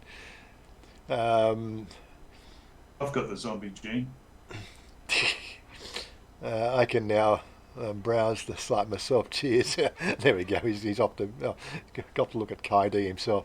Tim Anderson. Hey, darling. How's things?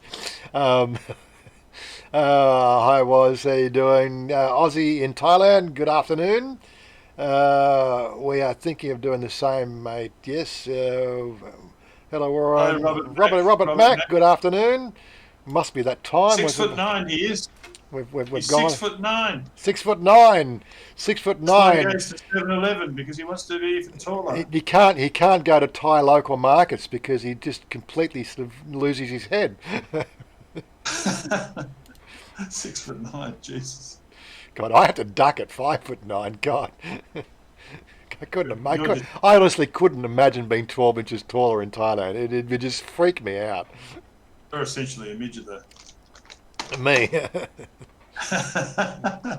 27 watching, 18 thumbs up. We've got a mismatch in the numbers there. Hit that like. Thumbs up, guys. Where are we going to? Hello, Warren. Watching everything. Good. Got to go to work. Okay, see you later, Tony. If Monash goes to a 7-Eleven on that, how can he carry his beer? You'd be surprised how inventive Thais can be with carrying things on scooters. One hand, they're carrying things in one hand, and then you've got the mobile phone in the other hand, and somehow they're still managing to drive a scooter. Don't know. It's a mystery to me how they do that shit. And we wonder why they have so many accidents. Thanks, Robert. He's giving us his thumbs up. Mm-hmm. Okay, just checked KD site. Yep, good. Gives you. I didn't even look to see if there was an English version. Sorry, I'm just so used to clicking on the translate, and when I do browse from the Google browser, it does it automatically for me because the extension works properly. Got to see you guys later. Yeah, okay, William. Anyway, so I was going to move on to the chat discussion. I thought, where are we? So let's bring up the browser again. Bossa Nova, good afternoon. When you're heading out this way again, mate? I believe you said November. It's getting to November. Is it that time of the year when we're going to see you again? Okay, where are we? Right. Yes, I did that already on my other browser. Okay, so let me get out of the screen here. Right. I thought we'd have a bit of fun with this one. I think this has been done a few times on a few people's videos, but I haven't actually seen anybody talk about it on a live stream, interactively.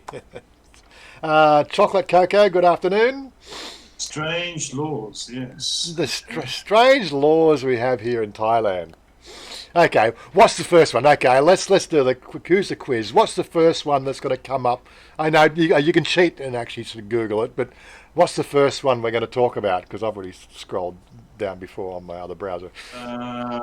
What's the first one we all think about? The strange laws in Thailand. Come on, quickly. Standing on the back of a bus. Okay. So Stephen says. Smoking. Stephen says it's best standing on the running board of a song tower. Okay. Overstay, strange laws. No. Okay. Robert's going for overstay. Come on, quickly. Have a quiz. Lucky Luke. Some doorways are just built lower than Oz. I split my head. Yeah, but it's talking about the low. Yeah, okay. Boss over, I think the end of November. Do you need some more Vegemite? Yes, definitely bring some more Vegemite. I'm running a bit on the low side. Have life jackets. No, okay. Defamation of the royals. Close, Bill. That's close. It's all right. Okay, we're close. We're getting the idea. No helmet, no license. Yeah, so people are starting to play the game. Okay, any more thoughts about what the first one on this scroll is? No helmet, no license. Yeah, okay. Come on. Filming in time. No, I'm not going to sort of say, but okay. 5, 4, 3, 2, 1. Okay, the first one on the list. Condoms. Respect the monarchy. Right. Every day at 8 a.m. to 6 p.m. the Thai citizens in Thailand come to stand still. This is actually a law in Thailand. That's so strange. It's not so strange. It's out of respect, but from a Westerner point of view, it is strange that it is required, right? Yeah, the first time you get caught and you don't know what's going on. Yeah. And of course, there's also this. You all right there? Did you blow your brains out? Okay. Also, when you go to the cinema, they will also play the anthem in the cinema, and it's expected that you will stand in the cinema out of respect for the Thai monarchy. I have to say though, I've never seen them get angry if you don't stop. Like when the King's song comes on, I've never seen them get angry. They might give you a cursory. Glance, I think they realise we don't know what's going on. The second one, keeping your knickers on. I think this has come up a few times on people. There is a law about it. Be sure to pack enough underwear for your entirety of the trip to the kingdom, as going commando style outside the house is illegal. Yeah. Wearing your underpants inside out is illegal too, just to get extra wear. Although how this law is enforced remains to be seen. That's exactly right. I don't know whether it's more about the fact that sort of in Thailand, this could be a law from long ago. Don't forget, up in the north and the northeast, one traditional Thai dress is what they call males will wear a sarong. And I guess that could be rather revealing if a male fell over in the street, which is possible, I've always wondered why these young guys pull their pants halfway down their ass and just show that fashion. I don't get it. Is it just a joke? No, it's supposed to be prison culture. It's advertising the fact it's a prison culture thing. Yeah, it says you're available, and the lower you wore the lower you wore your pants. Okay. Number 3. How did you know that? Because I've researched it. Okay. Prison culture, and the lower you wear your pants means you're available. The more available you are. It's prison culture. I think was it when Prince was over here, he was talking about it. We actually talked about it. Oh no, Prince was talking about it. Oh no. Okay, where are we? So overstay, some door. Yeah, we did that. Life jackets, defamation, no helmet. Watch for swimmers. Watch for swimmers. Negative to the king. Yes. Hello, Warren. Good morning, Aramis. Come on, pretty close, was it? Yeah, you were close. It was all right. It's one of those sort of things. Anyway, we'll move along. If money blows away in the wind, don't step on it. Yes, exactly. That's another one that I don't think it's in this list, but yeah, it's to do with defamation of the king or defacing the king, right? All the money has the king's face on it, so stepping on it is like stepping on the king's head.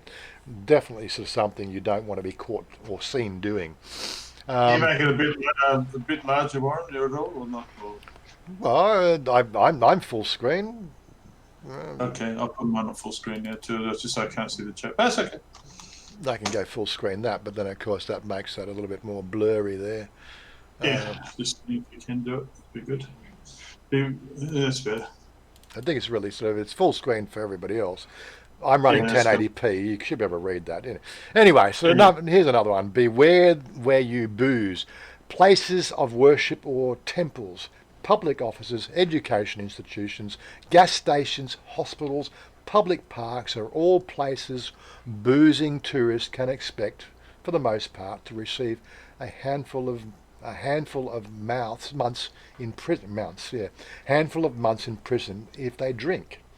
There are exceptions to these places, but it's better to stay safe than sorry. Consume alcohol elsewhere without authorization. Those who break the law can receive up to 6 months imprisonment and more than 10,000 baht fine. And a lot of foreigners do think they can just take their stubbies with them and walk anywhere, but it's not true. You can't. That's right. People said, "Oh, the Thais don't mind if you grab a beer and walk in the street." Well, it's not true. Beware where you when you booze. The legal age to drink. This came up, I think, yesterday at the meetup, and I think it also came up on Tuesday at our meetup as well. The legal age to drink in Thailand is 20, not 18. But that does not mean that there are those over this age should be boozing whenever they please. From 2 to 5 p.m. and again from midnight to 11 a.m. the sale of alcohol is prohibited, right, everywhere. I know you 2 to 5 until 11 a.m. Yeah, so 2 to 5 you cannot buy alcohol from 2 to 5 p.m. and from midnight to 11 a.m. Alcohol sales are prohibited. That's the same in Australia, except from 2 to 5. That's the Buddhist rules, isn't it? I think it's also to sort of get men home safe to their families, if you know what I mean. The sale of alcohol is prohibited. Is also forbidden for alcohol to be bought on election day, the royals' birthdays, special religious holidays, many of which pertain to Buddhism. Not all establishments abide by these rules, however, by law they should. You might find sort of some bars will be open, for instance, like I can buy a drink at Susie's bar at 4 o'clock in the afternoon. It's not a problem. It's not, it's accepted. It's a sort of they've got an alcohol license, and I think their license allows them to sell it throughout the day, but not every establishment can. A lot of places out west, and when you're getting out of the tourist zones, you'll find most of the bars will not open till 6 p.m. That's a good hour after the sale of alcohol law, is null. So, okay, do not litter. Do not litter. It's been a strange one yet. Yeah, there is actually laws that it's hard to believe it. With the amount of litter you see in klongs, on the beaches and everything else. That people are just. Yeah. They're not enforcing that one for sure. Yeah, it's really quite shocking. They've Unless you're a felon, you throw one, you probably get. Littering is for losers and unlucky for those who see in the world of the trash can. Thailand's police force are ready to crack down on those who put their trash where they please. In the capital, Bangkok, usually enforces this rule and distributes fines to those who do not abide by it. be warned. I think it's only fining, but you can be sort of fined a couple of $100 if you're sort of seen flicking a cigarette butt on the street and things like that. Definitely not as strict as Australia. Yeah. Okay. No shirt, no driving. This is an interesting one, of course. They've got a thing about this, haven't they? Yeah. I don't know. To this day, nobody knows where this comes from. This could be, from men on rickshaws, from way in the past. Who knows? From bad sunburn to a fine, there is a few consequences of driving a motorcycle or car shirtless in Thailand. The fine may be low, but do everyone a favour and keep your clothes on. Yeah. The next one, of course, there is a helmet law. I know it's hard to believe. We've shown that on our ride videos, and the amount of people even now in this time, when as soon as you get out of the place where it's not policed, people just seem to have a complete disregard for their own safety. Well, this is Western influence here. This is Western influence. Expats coming over and probably mouthing off about it. There was statistically headgear. Right, headgear does save you. I've actually seen, motorcyclists being run over by a bus, right, where the rear tire of the bus has run over, the guy in a helmet, and the guy then gets up and he's all good, right? And alternatively, where the bus has run over a fucking guy without a helmet on, and he didn't get up, if you know what I mean. But it's, aside from the worst case scenarios, just falling off your bike, from that height of a bike, if your head hit the ground, you can do yourself a pretty serious injury. Right, and that's the thing, and this is what you really got to think about with the helmets. It's that serious injury impact, from a fall from 3 to 4 feet high, right? I agree. Yeah. I'm saying 30 years ago when I first came to Thailand, I mean, gradually as tourism's increased and they're seeing more foreigners, I definitely think it's an influence from foreign culture. I don't think it's something the Thais would have come up on their own. Mm-hmm. Okay, so a bit more laid back. Let's before we get on the ID one. So it's no peeing in the street. Yeah, after 20 chang rule number 1. Yeah, well that's that's just common courtesy. Don't flash your wang out in the middle of the public. Sometimes you got it. Well, go and find a tree and pee behind a tree where nobody can see you. God, England has some strange law. Look, when I was doing the research, the hits I was getting are some of the things in Arkansas you can't do, and oh my God, there are some strange laws around the world. Thailand is just not the only place you find some strange laws. Let me just get that one out there in the open. There are, these are universal. Yeah, strange laws. So, I think it comes with the fact that all these people we put in elected government, they feel like they have to make laws to justify their existence, right? Yet nobody at any time really goes back, and just said, well, that law from 30 years ago really doesn't apply. Let's remove it. What we need to do is we need to get a movement going. Let's have a review of all these laws and let's start getting things modernised, because some of these laws are just so antiquated. It's just not funny. All right, come on, pretty close. Yeah, I think we did that. So if I was in Thailand. Can I see your ID? That's an annoying one. I think that's quite annoying, but understandable, but very annoying. To be honest, how many times I've ever been asked for my ID in Thailand, I can say never. Probably you're the same. I don't know. Other than banking and stuff, but I'm saying just walking down the street. Has anybody ever stopped you and said, "Can I see your ID?" As you know, I do carry this bag with me, right? And I carry this little set of documents, which are all photocopies, everywhere I go. And what do I have in my photocopies? I have my insurance number to call my insurance. No, it's a blue packet. Sorry. So I have my insurance paper. That's the number I call if I get into an accident with my motorcycle. I carry all my insurance documents. So that's all my insurance documents. I know it's too small to actually get any details of, but so all my insurance documents are there. You'd be one of a few that go to this much trouble, but it's a good idea. I carry all my passport documents. That's my visa, my renewal stamp. What else is there? That one there is the most recent. What do you call it? 90-day check stamp. The front page, the TM6.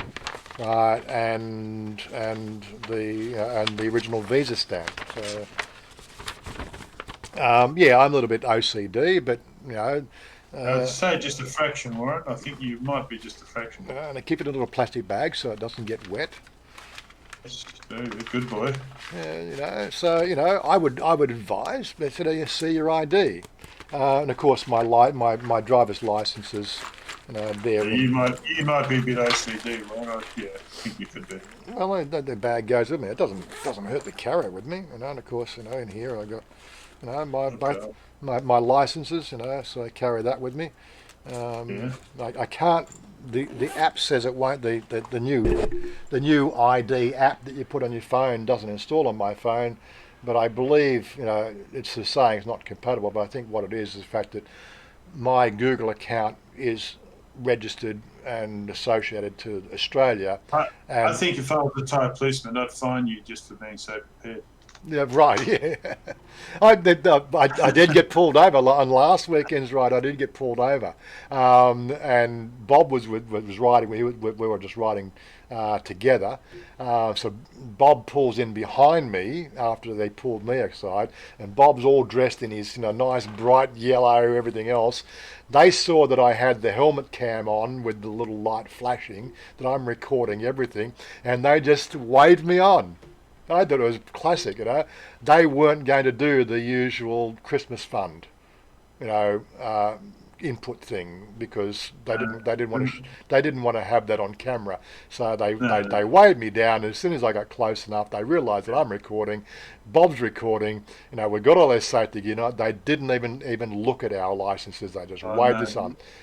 Whereas the other, but the other part of the other group, the guys that are on the sports bikes, they also got pulled over, and one of them didn't have their license, and they were fined $300. Luke makes a good point. Serious, Warren, you OCD person, you carry all that paperwork. Why not just scan it and keep it on your phone, you dildo? You could, but I think there's something about the actual having it in a paper form has actually been helpful. I don't want to give my phone to anybody, I don't want to unlock and give my phone to anybody, you know what I mean? It's just one of those sort of things. So I'd rather give them the paperwork, and if they lose it, then they lose it, and I can read. You mean by paperwork like $1,000 note, or? Well, that might come in handy. Yeah, exactly. Lucky Luke's asking, so. Aussie and Thailand, do you know what the interest rate is? I think the official cash rate, the reserve rate, over here in Thailand is 1.5% borrowing money, and the banking housing rates is running around about 5%. As for money deposited, I think the best you're seeing over here on deposit is about 1.5%, but it goes down to about as low as 0.03%. And each bank is going to be different. It's one of those sort of things you have to just check each bank out and sort of translate the stuff yourself. And what we failed to say, Warren, it is against the law for tourists to not have a form of identification on them at all times. I didn't know that. Right, yeah. Just again, so can I see your ID? That's the real thing that we're getting for that. I haven't even got to that yet. I'm just trying to catch up on what they're chatting about. Okay. Isn't no vaping a law? It doesn't. It's not that is a law, but it's not as strange. This is like the strange ones that you wouldn't think were laws. That's why vaping has been so overdone about that thing that we're not even going to cover it. It is a strange one from a Western point of view because it's a great cessation aid for ceasing smoking, but don't forget the tobacco industry employs a lot of people over here, and they don't want anything that can adversely affect their industry, which is already on the decline. And vaping is one of those sort of things that seriously hampers the tobacco industry from making a few bucks, right? And and the other one, the actual law, most people don't realise the law was introduced or enacted in 2014. But the law was specifically targeting one aspect of law, which was the fact that the equipment was coming in, and the only way that the tobacco industry could leverage any influence was to say there's no tax being paid on the equipment. That's how it started. So the equipment was coming in, and the solutions were coming in across the border from China and places, and they weren't paying tax. And the only way that the tobacco industry could get any action in government was to say they're smoking, right, with these devices, and they're not paying tax. So that's when they started to clamp down on it. But for the first couple of years, foreigners were allowed to come into the country as long as they had a receipt that they bought it outside the country. It was okay, right? You just had to show the fact that it wasn't bought in the country and tax has been paid. You'd showed it at the airport and so on and so forth. You were allowed to vape in the country. Over the last 2 years, things have snowballed into where it is now, where it's completely demonised. Which I think the strangeness comes in, like if people can smoke, then why can't they vape? But as you made the point, it's money. It's money, all about money. It's all about the money. Okay, so Tommy Crush, I went to a dinner once where I was sat next to the mayor's driver. He told me that the mayor was the Queen's representative, and that if anyone laid hands on him, he could be beheaded. He could behead them with a sword. I don't know if that's possible in Thai law. It sounds like a bit of a tall story, but I can't discount some strange behaviour. Put it this way, I wouldn't test it out. Yeah, I wouldn't be exercising my freedom of anything. Yeah, there wouldn't be any second chances if you did. Right, but if the mayor turned around and offered his hand to shake my hand, which is probably unlikely, me being in those circles to start with, I'm just a low life, expat living in the Bangkok, nobody. I'm just a low life for Falang, a cheap Charlie, low life Falang out here. You got more chance of getting your pecker chopped off by a Thai woman. Yeah, than seeing the mayor of the okay, so Bill Simpson is off. Yeah, another fun chat. I do hope we're getting some fun in this sort of style of thing. There's so many people are too damn serious on their channels. I think you need to have fun these days. Worry about your small head, not your big head.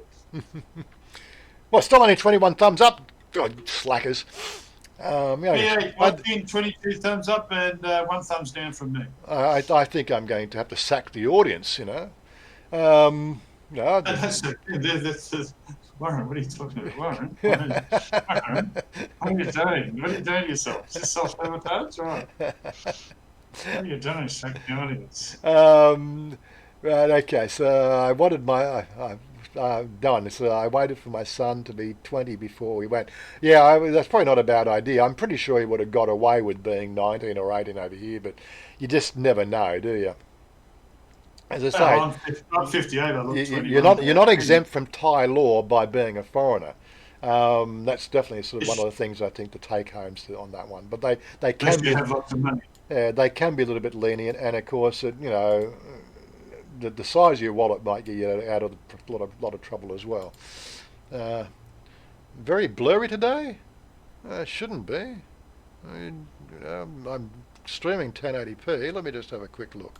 Looks pretty clear. I can read everything. Just your chat. Your chat on your thing, maybe. Oh yeah, but no, that is. So I'm streaming at 1080p, so it's quite clear. Pretty clear. From yeah, it's here. pretty clear. Maybe the fact that when you've joined or you're on a mobile device, you may have to up the resolution. I can see it. If you can't see it, you've got to... Oh, there we go. Darley says better now. He says that he's sorted it out. Yeah, okay. Yeah, I bumped the resolution up to 8,000 bits per second rather than 6,000 to get a bit more clarity again. The more resolution I give to the stream, of course, the longer the delay gets, but that's another story altogether. Dallas was in Auckland last week. They vape like Greenwood. I'm not quite sure what that means, but yeah, some countries are really into the vaping. And like I Yes, did, Greenwood catches fire quickly. Yeah. yeah, Oh, Greenwood. I Oh, look. Greenwood smokes a lot when you try to burn it. Okay. That's I good. vaped for 3 years. Like when I gave up cigarettes sort of 7 years ago, I went cold turkey on cigarettes and I went to vaping for 3 years. And that was a great cessation aid for me to wean me off that sort of stuff. And finally, I just got to the point was I don't need it anymore. It was actually become cumbersome and an exercise to carry the gear with me. So it just one thing led to another. I said, "Oh, stuff it. I've given up, and just threw the stuff in a bin." Yeah, being a non-smoker myself, I don't get it at all. Why anybody wants to put that shit into their body, but anyway. Yeah, But not. I haven't been following. I know the previous consort issue was big news a couple of weeks ago. I haven't been even watching it. Uh, what the people above the law do in Thailand is really their own business, and it's got nothing to do with me. Um, I Where can't. are you up to? So Tommy Crush, haha, it's about an hour on. We got that. Just looking for a flight to KL. Yippee! You're off to KL next, are you? Did you Andy? Did you get to Thailand? I don't know. You were over in Vietnam, so when you get into Thailand, probably time we got together for a beer. What's your thoughts on things food getting more expensive? Um, Sepia chocolate cocoa. I'm not sort of seeing it. The only thing I'd say on that is it's the difference between Thai food and foreign food. Yeah, I mean, that's how I would start. yeah. I don't think Thai food. Warren knows more than me, of course, because he's there. But I don't think Thai food's It's not. I'm not too seeing expensive. anything really rising. Okay, so I can get Kalpat Moo down the street for 25 baht. No, 30 baht. It was 30 baht. I I mean, I, it might have I, gone I was up. buying Kalpat Moo, as a snack food. Yeah. That's fried rice pork. If you didn't know Kalpat Moo, I was buying Kalpat Moo for 30 baht, 7 years ago. So it's still 30 baht at some local street vendors. If you're going to sit But for down, lung food, food's another story. yeah. But if I wanted to sit down in one of their little restaurant things and not get a side cart street vendor, I'm paying 40 baht for the same, but it's probably better quality food and there's probably more in it. Uh, that vendor there, it's quick, it's what they call quick food off the street. Where you sit down and it's 40 baht, and but thing is, even in those days, 7 years ago, it was still 30 baht, but it was 30 baht at the restaurant. So you might as well saying it's gone up 25% in 7 years, but If you go to Top technically. Supermarket or you go to Tesco, there's a big thing of foreign food, Mm. fresh fruit and vegetables. You're going to pay more, probably comparable, if not more, than in the Western countries. Yeah, but I like when we were at the Seacon, we went to the food court. We ate food at the food court at Seacon Yeah. last Wednesday, and I Yeah. bought deep fried what was it fish? What was it deep fried dory with chips and salad, and that was 55 baht. You There's plenty know, of options. so what's that in Australian dollars? What's it? That's $2.20. I heard Really. Terminal 21's pretty cheap as well. But, Yeah, yeah, if you go again where we go on the Emporium, the Emporium's rather high class. But if you go mm, down to the food court down below, you mm, got like Subway, $1.25 for a BMT, a Subway, yeah. but you can get like I think Tim got something keto. He got something ketogenic, so got eggs and pork and green Mm. salad. So there's no carbs in that, and I think he pays 70 Still pretty baht. cheap. The thing I Yeah, like about Thailand is in Thai baht, whereas yeah. if you go to Cambodia, not that I've been to Cambodia, but it's in US dollars. Mm. You'll soon churn through your money that way. But Warren, you get a pepper steak, chips, and salad for a good price, and it's pretty good quality, isn't Mm. it? Oh yeah, but that shop Um, steak. That's like pork steak's pretty cheap. 59 baht. That's my Pork, um uh, is it moose steak prik thai dam. That's a pepper pork steak. That's 59 baht at Peck's local store down there. getting a cow, a beef steak. It's been the same price for 3 years. And getting some beef is expensive, though. Yeah. What amazes me is people go to Tops and they go to a supermarket, right? They'll go out and they'll spend 3,000 baht on the piss and see in the town. They'll go in, I won't buy that apple because it's bloody 40, 50 baht. It's the priorities, man. It really is. And again, it's also going to depend on where you are buying it. If you're in a tourist zone, the potential for you to pay more Western prices is very, very, very, very possible because, you're a foreigner and they see you coming, But if you're looking at the flashy, and then if you just look at the street store beside it, you could be getting some little hot dogs with bacon wrapped hot dog on a stick, for 10 baht. Yeah. And God, those things are fun. I love that shit, You see my point though, Warren? Yeah. Like I've been guys out in the town, they'll go and spend thousands on piss, right? Yeah. And then you'll say to them, well, okay, you'll be in the supermarket with them. They won't buy foreign products, even if it's just 50 baht for a lovely juicy red apple or a Californian orange or whatever it is, because it's too expensive. I can't follow the logic. But I'm guilty of it too. It's just a weird way that we think, and you can eat a lot better than you can eat really what you want in Thailand if you just think sensibly. You can buy pretty much everything there. For the sake of $1 or $2, it's silly not to eat some Western food, I think. Yeah, like Luke sort of says he loved how in the video he saw Chanya, how Chanya wanted a Burger King the other day. Yeah, well, again, the Thais love all this, Thais love food, right? Mm-hmm. The quickest way to a Thai's heart is through the food, buying food for them, right? I think... Sarah was on the videos. I've been watching Sarah's back catalogue, and she was talking about this. Like most language videos and schools teach you the basics. Learn Thai, sawadee krap, sawadee mai krap, all that sort of stuff. But typically when you start to look at Thai, real life Thai, they won't ask you how you are. They'll see you and they'll sort of have you eaten? King Khao Mai. King Khao Mai.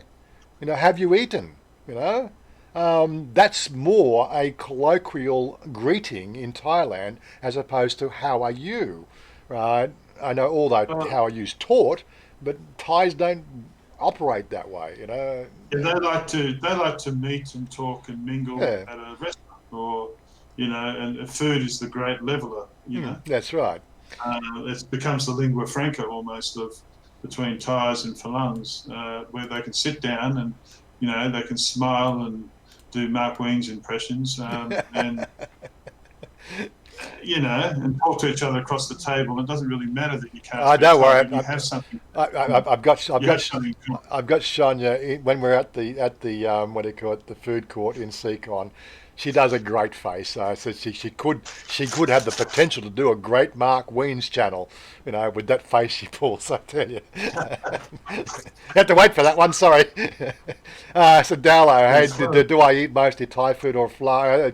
I just eat food, whatever's just handy. I actually ate crocodile last Monday. So What's that like? Tastes like chicken. Yeah, they tell me that. Seriously, it tastes like chicken. I thought I was eating. Yeah, it's gristle. It's like the way they cut it. It's obviously had a bit of the fat on the stick, and that was a little bit gristly. I didn't enjoy the gristly part, but the actual meat part tasted quite fine. It tasted, as I said, although it had a bit of dipping sauce on it, like I said, pitnit noise, so he didn't put too much sauce on it. But it definitely had a chicken overtone. Now, I don't know whether it's because of the fact that mostly they feed the crocodiles chicken. Right, I don't know if you've been to these crocodile farms most of the time. Yeah, they feed them chicken. They feed them chicken. So did they just get the taste of chicken because they fed chicken? I don't know. A lot of the crocodiles can speak French because they feed them. Is that right? Frogs. I'm going to go and have a pee. So can I see your ID? Right, you can read. You just take over there. Do not test your luck. That's a good one. I'll be back in a minute. All right, go and have a piss. And any more than 3 shakes is not having a piss. He's still there. Go on. Right, he's gone, everybody. What do you want to say? Coco, because bahts are stronger now compared to years back. Yes, the baht is stronger now than years ago, for sure. Look, I don't know if that's being skewed by certain things that the Thai government's doing, or it's just is the result of a stronger economy. Bit of both, perhaps, but people shouldn't worry about that too much. But I suppose it is a big concern if you're an expat living there. You know, you of course want to get more bang for your dollar than. Yeah, let's talk about him while he's away. Well, he's never taken a piss break before, so I've encouraged him to do that. Take more piss breaks, Warren, I said. So what's everybody think about some of the strange laws? Do not test your luck. One great way to pass the time while travelling is with a deck of playing cards. So visitors to Thailand might be distraught upon learning or hearing that this seemingly innocent thing should stay at home. Why? The Playing Card Act. This particular law lays out a number of things in regards to playing cards, but the one provision that stands out is the actual number of playing cards a person is allowed to have. No more than 120 cards.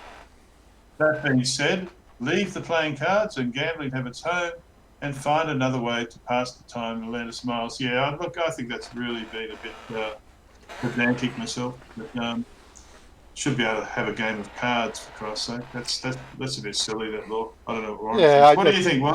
Look, I don't understand how the whole card playing thing goes, but it's the only time it really gets enforced, from my understanding, is when there's money involved. Lucky Luke hijack. Yeah. Okay, so be there in March, Dallo. We'll be there in March. Good. KL, February, South Korea, Thailand. Good day, Andy. Get around, because Bart's stronger now, blah, blah, blah, blah, blah. This is talking amongst yourself. You need more dollars to exchange the same amount of bahts now as compared in the past. Yeah, this is again. It's a lot of reason behind that. There is, every government. Can you make quick mention? I suppose we spoke of it, but like people who are going to Thailand for a month or more ought to consider renting an apartment. Yeah, again, so it's very hard to. So they want to do when they get there. So yeah. when Ian came here, right? That was July, June through to August. He got an Airbnb for 3 months, and he really saved a lot of money. There is lots and lots of places available at that level, Airbnb. But again, so a lot of these places you'll only find when you actually hit the ground too. So. You got it through word of mouth. This is where, like, I do intend to find a lot more out of it. I'm trying to do something for Stephen in this way as well. Stephen's coming over here, or planning to come over here. So we got a place down here that we looked at many years ago when I was considering exactly the same thing. I'm doing all these trips to Thailand. I was doing, when I'd met Chanya, I'm doing 4 trips a year. And I'm going, 4 trips a year, or 2 weeks per trip. That's, I'm spending 8 weeks in a hotel at $40 a day, So you start, at least, and you start to add that up. I'm going, hold on a second, that's more expensive than renting a 1-room apartment in Thailand, right, for 12 months. And then that was the thing. That was how we started the whole process of getting Chanya a house. Because we looked at just getting what they call one of those 1-room apartments just for her, because that's what she was living in. She was living there with 3 other ladyboys in a 1-room apartment, 4 beds in one corner, the 48 pairs of shoes at the front door, and a bathroom that looked like it had been flooded many, many times. 4 girls in a 1-room apartment. But you can pay as little as under $200 a month, can't you? Yeah. Well, I said down here, it's when we looked at it, this was a few years ago, it was 3,000 baht a month for this place. So I'm going to look. I've got to go on and make some inquiries for Stephen. and see if they still do that and still have those rooms available. They Even can't. 5,000 or 10,000, you're miles in front. Well, they might be 3,500 baht a month, right? Some of these apartments have swimming pools and gyms and all sorts of things. Yep, and some of them get quite salubrious. But the stuff. And you just dump your bag there. I mean, I'm happy to pay 10,000 a month. Well, I'll continue to do the research, and maybe if she doesn't want to do house hunting next week, we might sort of put me in a luxury place. 10,000 a baht, that would give me a bit of luxury. Well, yes, and even the hotels out this way are getting sort of quite inexpensive. Chris B, good afternoon. Yes, it is very cheap. You're not going to pay as low as $50 a night. It's going to be hard to find a place for $50 a night in Bangkok. Yeah, really is. So if you look at that a day, that's 350 at least a week, which is 1,400 a month, and we're talking about under $200. It's a huge saving. Yeah. And the other sort of side is you can't really get a house unless, of course, you're willing to take a 12-month contract, right? So again, you've got to look at that sort of side. You could pretty much rent a place if you're coming out 2 or 3 times a year. You could rent a place and just leave it locked up for. If you're there a month, Warren, or 2 months, say 55 days, do you still have to do the team 30 ship or? It doesn't matter if you're here for 90 days consecutively, you are involved in the TM30. Oh, really? What about 55? The TM30 dance, the TM30 dance. Go on. TM30 dance. You didn't. You see, God, I had to remind you. There you go. But what about for 55 days? Is that still is that a thing? 55 days is under the 90 days, so you don't have to do 90-day checks or anything else. Oh, good. Okay, that's cool. I mean, look, it's so cheap, everybody, that you can leave your bag there. If you want to go down to Little Mexico, does everybody know what Little Mexico is? That's Pattaya. If you want to go down there, or you want to go to Isan or wherever it is for a couple of days, it's perfect. You dump your big bag, take your small bag. You're not even thinking about it because the money's so low. Yeah. And you've got somewhere to go rather than dragging your big bag around with you. I think it's an excellent idea. Andy's sort of saying he used Airbnb. So who did you use, Andy? Maybe we can sort of drop a few names. Did you enjoy the stay there? That's the sort of stuff. But yeah, the trouble with Airbnb, they can't do anything shorter than 30 days. So if you can't take it. It's not lady friendly, not guest friendly. Yeah. So if you're here for 14 days, yes, you could probably take an Airbnb, but you are going to have to take it for 30 days, pay the deposit, and lose the deposit when you go because you're going to bail out after 14 days, if you know what I mean. Then they probably won't let you back in the same place doing that. Is that like a homestay, Airbnb? Homestays, I think, come under hotelier law if they come under anything at all.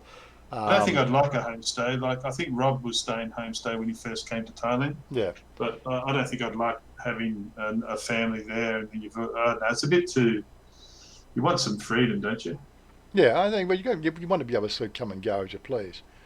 Yeah, and you want it to be pulley and friendly, just in case you get that urge. Yeah, so Chocos is saying when she's been out here, she's been able to buy clothing for 50 to 100 baht. I think, you're looking at the 200 baht now, but I haven't sort of seen clothes. Well, I do still see, clothing in the malls, specials. They put the signs up for 150 baht. Oh, JS is in the house. Johnny Siam's in the house. Hello, Johnny. I did see that. Yes. Airbnb, is it illegal? As long as they've got, again, it's a grey area. They're being ignored if they apply the 30-day ruling, which means as long as they're renting for 30 days at a time, which is a mandatory part of their law system. Again, but if you're not staying 30 days, you're bailing it at 40, you just lose your deposit as well. Because you're not there to collect it. You're sort of saying, you're breaking the law. Having said that, a homestay, if you want that experience, if you want to see really how the Thais live, and they're pretty accommodating, excuse the pun, they that would be a fun experience for a first timer. Like I think Rob would be his first time when he first went there. Yeah, well, it's something I So it's meant. a good word. It's something we are also entertaining. If we can get the right place at the right price, and if it's got enough spare rooms, I need one room for Chanya's clothes, and then if we can still have a spare room outside that, then I'm going to offer some, like Simon's doing. He's doing a whole subscriber thing there. But close friends, if you're coming over there, I'm going to say, look, you can always stay here. Stay here for a couple of weeks. Well, I mean, apartments for foreigners. I mean, in South says cost $175 for 6 nights. I mean, I can see the Thai authorities cracking down on it if they notice it. If they see enough, they're probably listening now. But it's a great way to save a friggin' lot of money. Especially if you're not one of those people that has to see every site and be up and about every single day and visiting a new place, and you've been to Thailand before and you just want to go there and just do the odd day trip. I think it's something that should, the less they say about the better, because the Thais will probably crack down on it if they start to notice it.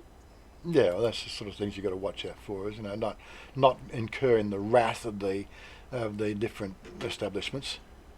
Yeah, I mean, it's a huge saving. It's a massive saving. It really is. And I haven't used it in the past because I tend to move around a lot. Like I went to Kamala, I went to Bangkok, I went to Pattaya, and a few other places just on my last trip to Thailand. And, but like I say, for the price of that, you could leave your big bag there, take your small bag, and, even if you are moving around, it's bugger all because it's there. You got a place to, when you come back to Bangkok before you fly out, you've got a place to stay. I think it's ideal, and you can bring your own shopping home and whatever you want to do. Yeah, just put the little ads up there. Just put them all on a row. There we go. Yeah, and of course, enjoy that. There we go. Might as well say that as well. I've got them all packaged up now. Enjoy the program. Hit that super chat now. There you go. Okay, look, getting back to the stuff that we're talking about. God, we get sidetracked. Okay, don't test your luck. Okay, probably this one here. Don't do drugs. Yeah, say no to drugs. Where are we up to on that, Warren? Where are you drugs? That's it. Don't do drugs. Yes, don't do drugs. It's bad for you. What's the problem with drugs? This may seem fairly obvious. Can you read that out? No, this may seem fairly obvious, but your visitors will be surprised at how strict Thai law is in regards to the recreational use of drugs. Right, drug usage. Yabba. One of the most detrimental drugs to be caught with is yabba. I don't think most foreigners would be caught with that. This methamphetamine and caffeine duo is a product of Southeast Asia and is very popular in Thailand. Right, it really stems from the fact that Thais work hard on their farming, right? And what they will do, they would take yabba to get through the day's work, right? And then they would go home and then smoke ganja when they got home, right? So it was a bounce between yabba and ganja. That was their rural lifestyle, and it still is in a lot of parts up north. Tommy Crush says yabba is rubbish. Coke is much better. Yeah, especially in the 320ml can. Yeah, that's right. That stuff will kill you. Well, you get sugarless Coke. Basically, getting caught with illegal drugs will definitely get you a stint in the Bangkok Hilton. And I've heard that it's a very luxurious place to stay. Yes. It's like Hotel California. You can never leave. True. You can share the room with 20 others. You can never leave. It's very, very, very, very, very party. Like that's it. Keep the cost down. But as for entertaining yourself, but it's time to get up. Entertaining women, I don't think that's going to happen. You become the women, if you're not strong enough. That's right. Or yeah. Anyway. Yeah, anyway. Sick bastard. and wear your underpants below your ass, and that's to know that you're, what's that one? Oh, God. Prison what? Anyway, so what to read next? It's like I'm going to keep this place because it's got some great ones here. We can go guides and tips. So the 17 travel tips for that might save your life. Give us those. Give us a look at the travel tips. Travel tips. We can keep on going. People are still interested, aren't we? We're not bored yet, are we? Hands up for those people who are bored. Who's bored? Okay, what's that? A complicated website, but good work, Warren.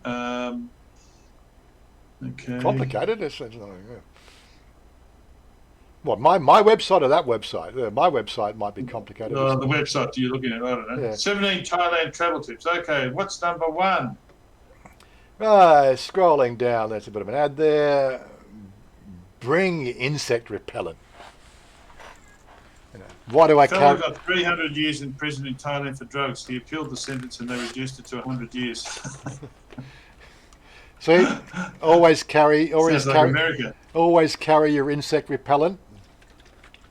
Diseases can spread by mosquitoes, ticks, and even some flies. Thailand has a staggering number of cases of dengue.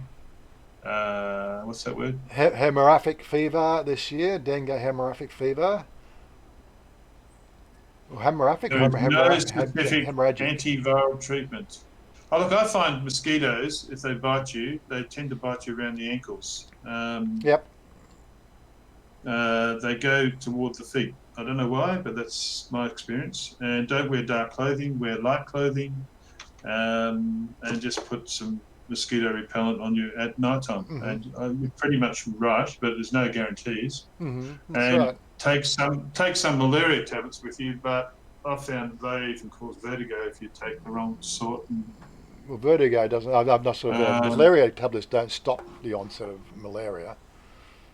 It depends on the strain, doesn't it? So there's no guarantees. Yeah. So I took some mild forms, but sometimes they made me nauseous, and that's up to you. But if you put on those preventative things like that, I mean, most people know this. You should be okay. Wear sunscreen. That's another good one. If you're fair skinned, you might consider sunscreen. The sun doesn't feel hot, and even when I ride, I've got my long sleeve jacket on, but my jacket sort of has a little opening on my wrist here, and when I'm wearing my jacket and my gloves finish there, and normally after a good long, you probably can see it there, the coloration, right? And that's just from riding, and that's virtually always in shadow when I'm on the bike. But from March to June, they say. Yeah, it's a crucial time. All year round. Yeah, but it's not so bad in the cool season from November to February. Yeah. October to February, it's pretty good there. Look, I'm pretty good in the heat, but it's like being from Australia, you should know to cover up. Mm-hmm. Get immunised, especially if you go out on the water. Yeah. Okay. Immunised. Many vaccinations are required for those who travel to Thailand. Well, this is actually, I don't know. It depends on the countries you're coming from and where you're going to. But I've never been required. No, I haven't. I've never been asked to do vaccinations for Thailand. I always take Hep B and Hep A every now and then before I travel. Yeah. I find that protects you against a lot of stuff for up to 10 years. Yeah, so Hep B might be a bit less of a window, but I find those two very good. And even a flu shot, you never know. Like I get flu shots here in Australia. Those three, I think, are very good because you tend to get flu in Thailand. I do anyway. Well, I know I had yellow fever shots when I first flew through Asia, but I was 15 years old. And that's the first and last time I did yellow fever. That was also when I had smallpox, vaccination when I travelled. They were very big on that in the 70s, but these days here there's really sort of there's no requirement, but they are preventative. It's your health. You can choose. You can get rabies shots, but although I've never been bitten by a dog, I know it is a real possibility in some places. Drinking bottled water. I think there's still a lot of there's a little hype around the water condition. They sort of say in Bangkok the water is very drinkable. Not that many people, not that many Thais would actually drink the tap water. Apparently it's okay. The problem is the pipes through which it travels. That's the issue. The water itself there is supposed to be okay. Yeah. But once it goes through those dirty pipes, I don't know why they can't replace the pipes. It's just the fact that everything's, like everything travels below sea level, and the infrastructure required is something phenomenal to rip up all that pipe work and start it again. I'm not too sure of that really cheap baht water that you get for $1 a bottle. I think you could use that for brushing your teeth, but I wouldn't drink it. Osmosis or whatever it goes through. Yeah, reverse osmosis. But again, those machines, it's $1 per litre. I don't know how good that is. The thing is, like, we're in the West, we're used to paying $3 a bottle for a bottle of water. Something like this. Paying like, I think that size, you're going to be paying $4 a bottle. More than likely. This is bigger than the normal one. This is only 800 ml. Andy Stubbs says tetanus booster. Yeah, that makes sense. Tetanus booster shot. It's easy to drink it. It's what happens later, according to Dolo. Yeah, so, drinking water. That's it. It's just convenient just having it in a bottle. I don't have to run up to the bathroom or the kitchen. You go to 7-Eleven, you get those bottles. They range from, 2 or 3 baht a bottle with the Thai writing on it. And then you get the 7-Eleven water. It goes up to about 10 baht, doesn't it, Warren? Well, we buy the 25-litre bottles. That's a delivery service that comes around every week. He drops half a dozen of those off, and that costs mother, I think, 120 baht. It's still pretty cheap, and it's definitely cheaper than Australia. In Australia, we pay every 2 months. Well, I'm a single person living by myself. I pay $50 to $80 just for excess, and then my rates each year are $1,700. So,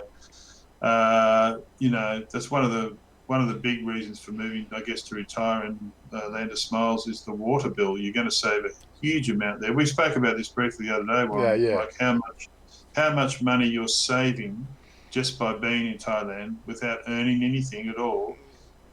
Yeah, I've got to build up a sort of a whole list of things that we can really sort of explore that one, where it just takes some thought. Water's definitely one. Yeah, Johnny Siam's obviously quite correct there. But thing is, if you respect your 6-pack, then you probably don't want to drink the beer. But if you want to grow a keg, beer is a definite alternative to the water.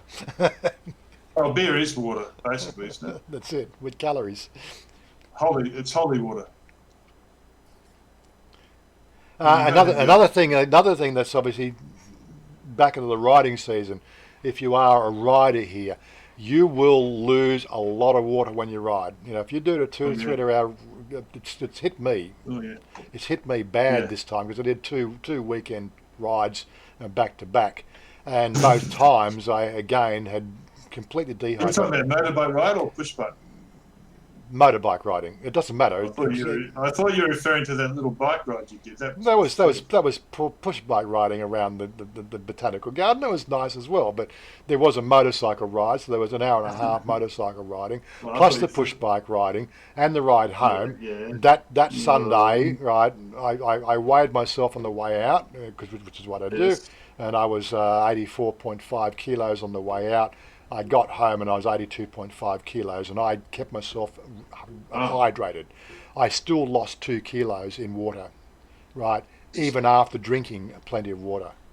That's one of the reasons I go to Thailand. I lose weight when I go there. Yep, sure. And again last week, and went to the waterfall, drinking copious amounts of water, and I lost 2.5 kilos by the time from the whole trip out. Again, that's a lot of weight. It is where we are in the West, we're water fat, and you just, because of the temperature, and your body sweats more because of the humidity. The humidity level is higher. I was actually reading up on this. The higher humidity. I could lose 30 kilos in a month. Yep. So the reason behind it is the fact that the higher humidity, the high heat and the high humidity, a Westerner's body will then want to sweat more. To offset the cooling process, the natural body's cooling technique. And of course, when you're on a bike, then of course you've got wind cool on top of that, where it's drying out as fast as it's sweating. So it's just your body's constantly pumping it out, and that's why you lose so much. It is a thing that drink bottled water, not so much that, but drink water. Remember to drink water when you're here. It's something that a lot of Westerners don't do enough of. Drink too much beer. No, drinking too much beer is obviously the other side. Having multiple forms of identification, that's beer dehydrates you. Beer is Alcohol dehydrates. beer is a diuretic, so it makes you lose water faster. Yeah, lessens water retention. Having multiple forms of identification. I think we covered that previously. Choose your street food wisely. Hit the streets and find some serious eats. However, be aware that not all the vendors in the land of smiles are concerned with cleanliness. And you can you can check that. You got to look at the surrounding. You get a feel. You get a feel. I mean, if all the Thais are gathered around like seagulls, chances are they're not going to eat shit food. And, I mean, even though they have a better immune system to their own food. Yeah. If you see the world's greatest hamburger with a picture of the Roadrunner on the fucking front of it and a fox, then don't eat there. You'll have what I did, diarrhea for 3 days. Yeah. I actually thought it was the world's greatest hamburger, but I don't sort of, I believe anything anybody tells me. Mm-hmm. Okay, so what do we get? Stingray train, Stingray, I'm not sure. Karen train night market, Hormung night market, nice food place. Okay, I'm not quite sure what the reference was there. Put a filter system costs 7,000 baht, an ongoing cost of about 1,500 baht a year. That's possible. Amway's here as well. There is you find yourself, there's Amway shops and distributors. They have a pretty good water system, and that's probably the one I would go for. He's a bit of a handyman. He's pretty handy, Yep. I don't think I could do that. I've seen a number of the different systems, and there's lots of them out there. The one I would trust would be the Amway one. I've used that in the past, and I know it's very good. But it's probably a little bit more expensive than 7,000 baht. But again, it's the only that charcoal filter you change once a year, and it's a 2-micron filter. Very cheap to run. Tommy Crush, beer is so prevalent today as during the Middle Ages that drinking water was dirty. Yeah, okay, that's why it became very popular, because the water itself wasn't all that good.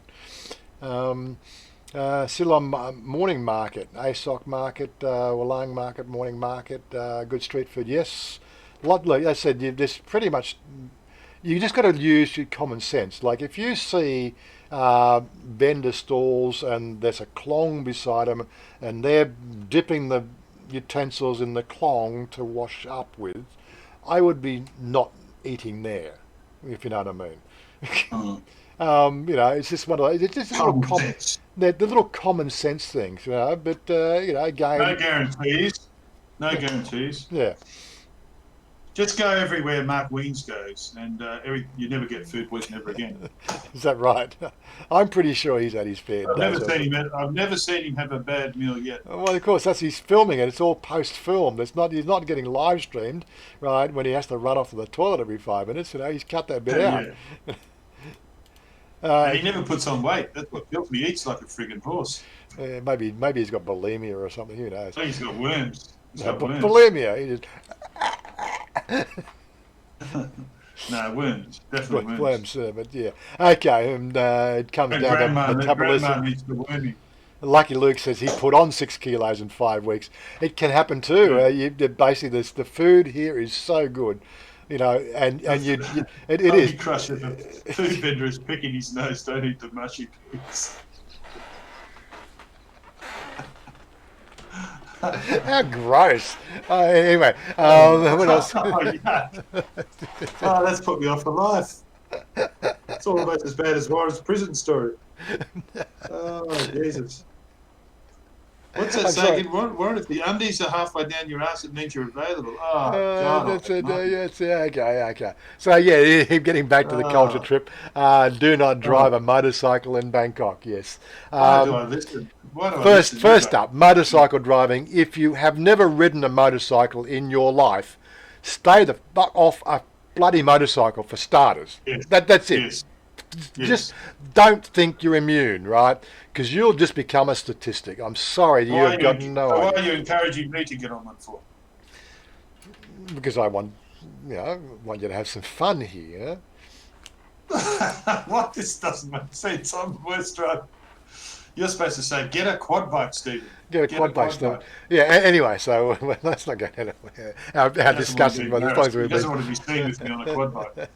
I don't want you to embarrass me. That's it. But you said you said you got a motorcycle license, didn't you? No, if I did, I lied. Oh, okay. So you don't have a motorcycle? No, I've ridden a motorbike in Thailand. No. I've ridden a Honda Wave. I've actually gone up mountains. I've gone around Phuket Island. I have in my younger days, in my 30s, but I don't know how I survived because I'd never had any formal training or I didn't have a license or anything. And I even took a lady from England on the back of my bike up one of the mountains in the north there in my backpacking days. So, yes, I have ridden them, but I do not know how. I fell off once. The motorbike nearly went over the edge of a twisty going around a very sharp corner on a mountain. I lost it once there. But, yeah, look, I have ridden in some pretty unbelievable places considering that I'm not a rider. Would I do it now is my big question. Yeah. And I'd probably feel safer on a quad bike or an ATV. Actually, I'm going toward the ATV now. Yeah. So the rule of thumb, if you've never ridden a motorcycle, stay off a motorcycle. Just don't even contemplate it, right? Motorcycle taxis, if you're going to be sort of going through mainstream traffic, right, and you're not good on balance, maybe stay off a motorcycle taxi as well, right? I think that's if you're over, let's just say, well, I don't want to embarrass people. If you're over 90 kilos, you might also want to stay off the back of a motorcycle taxi, right? Well, I'm 120, so stay off the back of a motorcycle taxi. Off the back of a truck. You know, if you're over 6 foot tall, you might want to start a motorcycle taxi. That's me again. Little things like that. They're small. They're 125 cc, right? And these Thai riders, they've been riding most of their life, but you put something that's just really not balanced well on the back of one of those sort of things, and shit can go. Yeah. It might be okay in the soy here, in your local soy, where you're just going down the main road and getting a taxi, where it's fairly open and sort of easy to negotiate. But I've seen foreigners you're getting off at the BTS and then going to Pantai Plaza, for instance, and God, the way these drive, I don't have a problem, but they do their lane splitting with you on the back, and and I can feel my legs rubbing against the freaking car doors, Wow. I mean, they go between buses and stuff. You just literally shoot yourself. I mean, it's. I did it for a long time. I used to take motorbikes down Sukhumvit Road, and I trusted the Thai riders or the drivers because if anybody's an expert, it's them.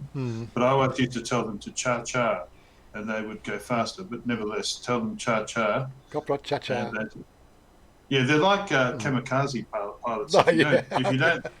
If you don't speak to them beforehand, say, look, Rawang Krup, be careful. Cha-cha. And they just smile at you, and they ride the same. No, they usually do slow down for you. But yeah, look, it's a hair-raising thing. If you've never done it before, well, start it. Okay, second thing on the motorcycles, from my point of view, if you have ridden bikes before, I would suggest stick to 125 cc and practice. Right. Just to answer Darlow's question. He said, anyone know how Kevin Thailand is going? He's going to put something up, I believe, shortly about where he's at. So I won't say anything more than that. But he's still positive, and he's just typically Kev. He's got a good sense of humour and typically courageous. He's still going. Rob in Thailand did put up a report. You're welcome to go and read that. Which is on the GoFundMe page that Rob still posts, so you can read the latest summary there. But if everybody just waits, Kev is probably going to make a statement sometime. We don't know when, but right now he's busy with other things. That's all I'll say on it. Are quad bikes legal to ride in public roads? If they've been registered and they have a registration plate, then they're legal, right? They've just got to go. I have seen them on the roads, and they're just as legal as those trike carts that the food vendor trike carts on the roads, as long as they've gone through that whole registration process, that they are legal. However, a lot of them don't go through that process. This is one of the things we have to deal with in Thailand. He's going, okay. Where can I get hormone pills, injections, medications, and tobacco? Okay, so Chaka, yeah, this is a good question. Now, your local chemist is always your first go-to place for any of these sort of first level. Yeah, okay, let me rephrase that. In Australia, we have what we call GPs, or general practitioners. That is a vocation that the doctors would undertake. They are GPs. They will do so many hours in their own surgery, their own local sort of town or village surgery, and then they might do a few hours a day at the local hospital. And the more popular they got, then they spent more time at hospital and they become surgeons and so on and so forth. Like my GP did my appendix, my GP did my tonsils when I think tonsils when I was 5 and appendix when I was 7. That was all done by my local GP. They don't really have the GP, in inverted commas, type mindset over here. We have our pharmacists. Now, the pharmacist is allowed to prescribe certain medications up to a certain level. So what you would do if you're feeling ill or you needed something, in the case of a hormone, if you can go to the local pharmacist, you explain the situation, the fact that you are in transition, or if you're a woman and you needed, you haven't got your monthly supply of the pill or whatever, they will give that as long as you can communicate what your need is, and they can then determine, based on who you are, whether they will prescribe it. It's up to them whether they will give you the prescription. But invariably we find most GPs will cover that first level that doesn't require you going and bothering a doctor, if you know what I mean. Then of course we have their public hospital system, where many Thais get very, very inexpensive health cover and long queues. So you have your public hospital system, and then of course you have your private hospitals, and the private hospitals, that's where you get the doctors who will prescribe certain medications that the pharmacists can't prescribe. Like in my case, when I had the kidney stone, they were allowed to prescribe a certain painkiller, which is from one of the better words, a narcotic, but because it's it's a I don't know, it's not a paracetamol, it's something, it's a painkiller, morphine sort of derivative sort of style painkiller. They're allowed to prescribe that, as long as there's a medical need. I can't remember what the actual brand, what it was. It wasn't morphine, but it was along those sort of lines. It was one of those particular 12-hour tablets. You take that and it'll pretty much, you pretty well don't have any pain anymore after about half an hour. You know what I mean? But when you've got a kidney stone, you need that shit. Anyway, so yeah, getting back to the motorcycles. If you have ridden before, stick to low capacity bikes. If you are intending to live here in Thailand, do what I did. I've been into big bikes, but the last thing I even thought about when I got here, about when I got a bike, was getting a big bike. I actually bought the small bike, the small 150s first. I wanted to get a feel for the road. The small, like M-Slaz style, the crutch rockets. They're nimble, they can get you out of a lot of trouble, and you can get used to the traffic here in Thailand, and then get a level of comfort that you can, you got to learn, you got to start to read and judge how the traffic behave.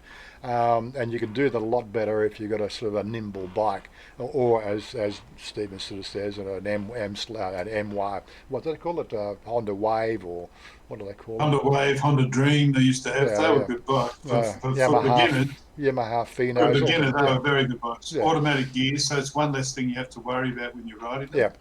You need to get that, what they call spatial awareness, right? We have a spatial awareness in the West that has, like yours, that's your, how much space between you and other things. The space awareness here in Thailand is severely reduced, right? So Not because they're small, but because the fact that they just have a different depth perception, and they will squeeze into 3-inch spaces, and oh my God, Tim's already had to deal with this sort of people moving into your lane and crap like that, and he's in a car. Ambidextrous, JS, I'm ambidextrous. Warren,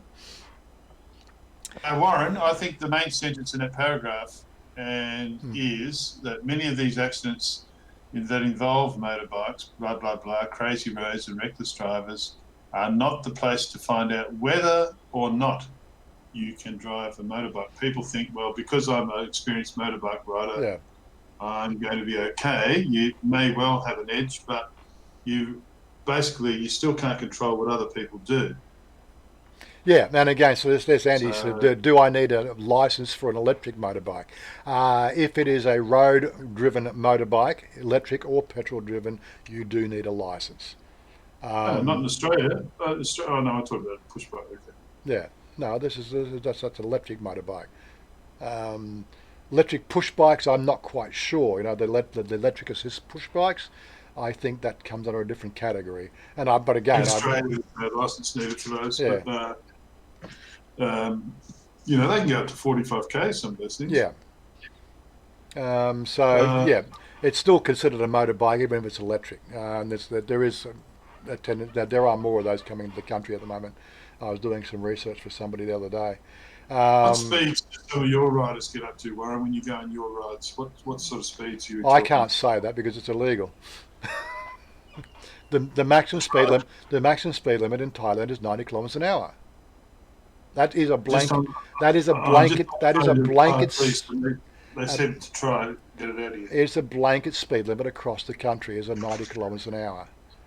Right yeah, there. Some of those riders always don't over that. Yeah, we talked about it yesterday. He posted something. They'll be driving at such and such a speed to such and such a speed. And I said, well, there you go. Don't even put that on Facebook, guys. Seriously. And I tend to drive the speed limits or a little bit just above. You do. I try to stay in front of the traffic. It's the safest place on a motorcycle is in front of the cars. Where you're in their full vision, not in their blind spots. And that's just a safety thing. I'll pay the fine if I get caught. It's just the way it happens. I found when I was a passenger on a bike, especially when an experienced driver would brake, I would shoot myself. I didn't know whether to move backwards, forwards, how to accommodate them. And I always held onto that little rail at the back, just lightly, not strongly, because that can also throw them off. Hard to know what to do as a pillion passenger, if you're not an experienced person. But I found I was so much bigger, my knees were wrapping around the Thai drivers, Yeah. Here's another way. Moving on. The bicycle, the motorcycles, and so on and so forth. Here's another one of these tips. Bringing a padlock or bringing something that you can lock things up with. Yeah, good idea. We don't often think about it. They think that this will be taken care of, but you want to be a little bit of peace of mind. It's more about the peace of mind. Like I go places and leave my helmet on my bike, but I'll take the camera off it. If you know what I mean, it's just sort of a thing, But again, when I go out on longer rides and I'm away from the bike for longer, I will lock the helmets up, and things like that. Again, there's this saying, keep your valuable possessions locked up wherever possible, including forms of identification, electronics, medications, and spare change you might have. Just keep it safe somewhere, right? It's a lot of little tip. Yeah. If you have a big bag and you have a small bag, keep the key to the small bag in the big bag and vice versa, because if you lose the key, you are cactus. Yeah. And here's the next one. Safe sex is a great sex. There are plenty of red light districts in Bangladesh that, let's not, he's saying it, not me, I'm just reading it out. There is no prostitution in Thailand. Nobody's escaped from Starlock 13. Yeah, that's right. Nobody's... I used to love that show. I really did. I know nothing. I see nothing. I see nothing. While I have Well, it's certainly worth a visit to. Yeah, okay. Let's not go in it. Please practice safe sex. Like the HIV virus is rampant here. So is chlamydia. So is gonorrhea. So is a few other things. There's all sorts of things you can catch sexually transmitted. Just don't have sex. Don't be abstinent. Don't have any sex at all, or don't vape. Yeah. When you do have sex, don't vape. Okay. Drink responsibility. I don't know whether we went through that before. Okay. Cross-body bags are the key. Well, yeah. So that's the thing. People think there's still a lot of sector of the community think that these handbags, or man bags. People have a thing about them. I don't know what it is. Guys just need to grow up. You've got one, haven't you? Yeah, I carry it everywhere. It carries all my stuff, but of course, it's got all my camera gear in it as well. Sorry, you're saying that people who criticise just get a life. Money belts. I think money belts are just more cumbersome than anything else. If you're going to get what they call a cross-body bag, there are plenty of styles out there, and you can get them in AliExpress. You can get them anywhere. They're at all the markets, and they are definitely worth it. Make sure you get something that's a good, solid, canvas, or strong leather. One that can't be cut off your shoulders. Yeah, those you can get a lot of plastic stuff out there as well, and plastic stuff really succumbs very quickly to a sharp knife. Whereas I've heard of people going by motorbikes, grabbing, but then maybe women's handbags. They go by on their motorbike. And you wear it across the body, right? So that women's handbags go missing because they have it on their shoulder and it just slips off very easily. And also, if you can, get a specially made one so they can't cut through it. They get very expensive as well. Anyway, moving along. Yeah. Do not gamble. I think we covered the do not gamble. Avoid scams. I think we've covered this, but tourists are really good at getting ripped off in Thailand. Most of the rip-offs are just pure ignorance. Like I really, the foreigners who get caught in these scams, sort of just, what was your point of coming to Thailand to start with? What did you read? Seriously, I lose it with some of the bullshit I read on these forums. Really, the sort of stuff that they get caught with. What, were you born frickin' yesterday? Seriously.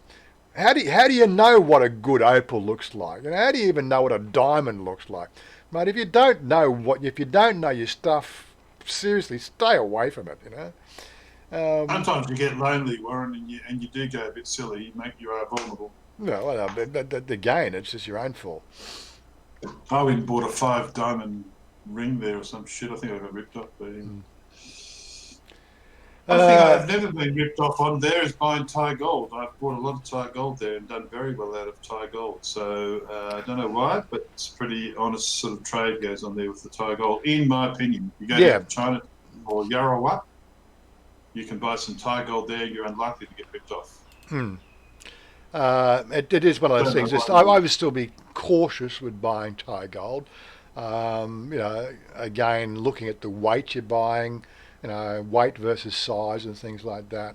Yeah, you can get done, but they usually give you a certificate. They weigh it in front of you. There's a price on the wall.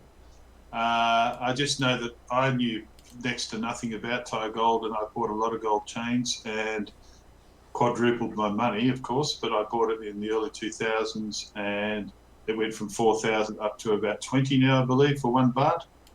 And one of my chains is worth about 100,000 baht. So I've made a lot of money out of it, but it was over a 10-year period or whatever, or probably more than that now. So just catching. Go on. I just want to catch this thing here from Choco. I just missed the question. Do I know the brand that Chanya was taking? No, but again, the chemist will prescribe based on what you're telling them about your physique and your body and everything else. There's a number of brands. It's the hormones over here. There's quite a selection. and they know what works with different chemistry and body types. So it's something that it'll be different for everybody. Estrogen is probably estromon is probably the most popular over here, but it gives people headaches. So make sure that if you've got trouble with headaches, you make sure you tell the pharmacist that you've suffered headaches before when you've taken hormones, right? Then they'll probably look at ask you more questions. It's one of those things that it's going to be very personal, right? But it's a chemist supplied product. You wouldn't even worry about going to the hospital for it.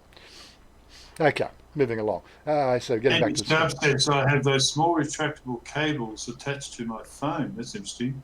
And wallet that attaches to my belt, and I know if someone tries to swipe them. Yeah, that is you can do that. I think they are a little bit more cumbersome than a help. You go again. You can have a mobile phone swiped anywhere, but again, the prevalence of mobile phones. There's so many mobile phones everywhere. I have a Realme. I'm pretty sure that somebody wanted to freaking rip off a phone. They're going to look for the Apple symbol before they look for a Realme symbol. Unfortunately, this does more than the Apple does any day. But that's just people, what's saleable, what people, what the idiots will buy. I suppose if you're an Apple fan or an Apple fanboy, and then you deserve to be ripped off. But that's from Apple, not so much from buying crap. That was nasty, Warren. No, I'm narcissistic when it comes to Apple products. Sorry. What a nasty thing to say. Yeah. Sorry. It's just it's my channel, my opinion. I just don't like Apple. I'm sorry. Quite frankly. I don't like it either. If you were buying Apple products, you were born. Another one of these people born yesterday. What about if you buy an Opel? An Opel? Well, that was you. You were born last century. But anyway, okay. Avoiding scams. I think we've covered that enough. Bypass animal attraction. Well, I disagree with this. Trying to say, and look what the Apple did to Adam. Yeah, animal tourism is big business in Thailand, but tourists are often unaware of the systematic torture. I think this is written by a foreigner who has got a bee in their bonnet about animal torture, right? I see more torture in horse racing than I do here in elephant care, right? And I can cite thousands of articles on the history of horse torture, right, through our Western countries. And it is horrendous. I don't see anybody getting up on their heels and trying to ban horse attractions or the big race in Melbourne or anything else like that. But they'll sort of like, keep off the elephants. Quite frankly, elephants are revered in Thailand anyway. Elephants are a protected species. There are some people who are driven by money rather than care, right? That does happen. It happens in every society. What was the name we came up with the other day? What was the keeper's name? What did they call him?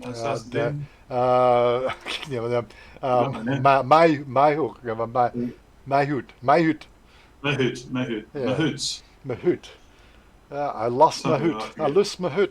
Yeah. So I tried. But I think most of those. I mean, I think what they're referring to is the ones that are chained up all day, doing logging, pulling big logs. But I think a lot of the Thais do look after the elephants. They're pretty well looked after now. Yeah, but it does happen. It does happen. It does happen, and I said it's very hard to police. It's just like, again, a lot of the problems that over here is just a lack of enforcement of the rules that are in place. There you can find these places. The ones that have been sanctioned by royal decree, they do have nice big signs, the sort of saying King Rama IX has been here, and they'll have, there are indications of the ones that they support, and you soon get to know the right ones to go visit. And don't forget, there have been stories where they've been over, like to dance and paint, but most of these elephants, is in my opinion only, are very, very, very intelligent, and some of them I think would actually enjoy it. Yeah. But anyway, his opinion is don't. I was to say, like, it's up to you, right? Let's not. It is a personal preference, right? But as I said, in defence, I don't see anything too bad there. In defence, so like it's the pot calling the kettle black. The guy that goes down to the races every Saturday and watches horses being whipped, right, to win a race for money. Right, they will sit there and sort of put money on those races, and then in the next breath they come to Thailand and says, "Don't." Then there's the saying, "Don't go to the elephant, sanctuaries."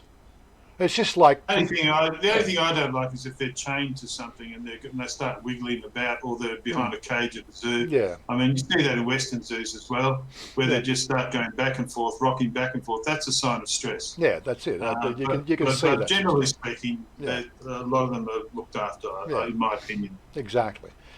Having been in Thailand. Don't feed the animal. Don't feed the monkeys. Right. That's a good one. Just to say, do not feed the monkeys. They're just what can we say? We can't really say much about that. Just don't feed them. Don't go near them. Yeah, don't go near them. They'll come near you and they'll steal shit. You got a nice pair of Ray-Bans. That's it. They're gone. If you're going to get bitten, a monkey will bite you. Yeah. Don't talk about the monarchy. We covered that in the last one. No Buddha images. Skip that so we don't talk about it. Yeah. Buddha images are respected and sacred in Thailand. Any kind of Buddha souvenir, whether an image, statue, can lead the country, whether an image can lead the country without an export license or permit. Cannot lead the country with an export. And one thing, they didn't actually mention this, do not get Buddha tattoos in this country as well. It's not allowed to. Well, they will do them for you if you ask, but it's a big sign of disrespect. Oh, really? I didn't know that. Basically, you can get the what they call the mantra, the little lines of text. I've seen that. Well, a lot of foreigners get that one. But do not get like a picture or a head or a Buddha tattooed. You will soon find Thais will very, very quickly distance from you. It's a big no-no here in Thailand. You know that. Anyway, so like I thought we did two. I'll keep this website handy because I think it's a nice one. Nice conversation pieces. So we might do a ride, and then something like that, and a ride. I still don't know the format. We're going to frig with the format for another few months until we get something that really works. I enjoy what I'm doing. That's the main thing. We've been on a while. How long do you want to keep this going? I think we got everybody's off doing their own thing now, so we're down to 13 watching now. So let's probably move off and close the show, as they say. Cue the song and get off. Cue the song. Well, that's me put myself back in the middle of the show. Yeah, Banana King. G'day. How you doing? Johnny Sam, bye Andy, he's off. Elephants feel like steel. Well, I know that. Horse torches. There's nothing else I've missed there. Comment. Yeah. Okay. So anyway, thanks for joining us, as they say. Don't forget to hit the like, the subscribe, all that sort of stuff. Check out my website. Check out the Patreon. All those links have been posted. Look, I'll post them one more just for the sake of it. Where are we? So if you can catch me on Discord anytime. So there's the Discord link.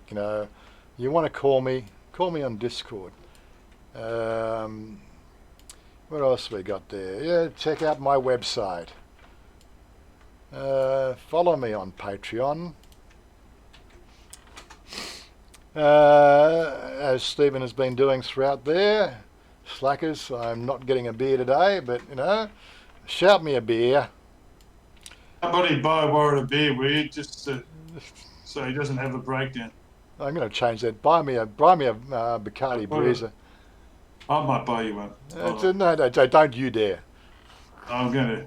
I can't stand it any longer. Subscribe now.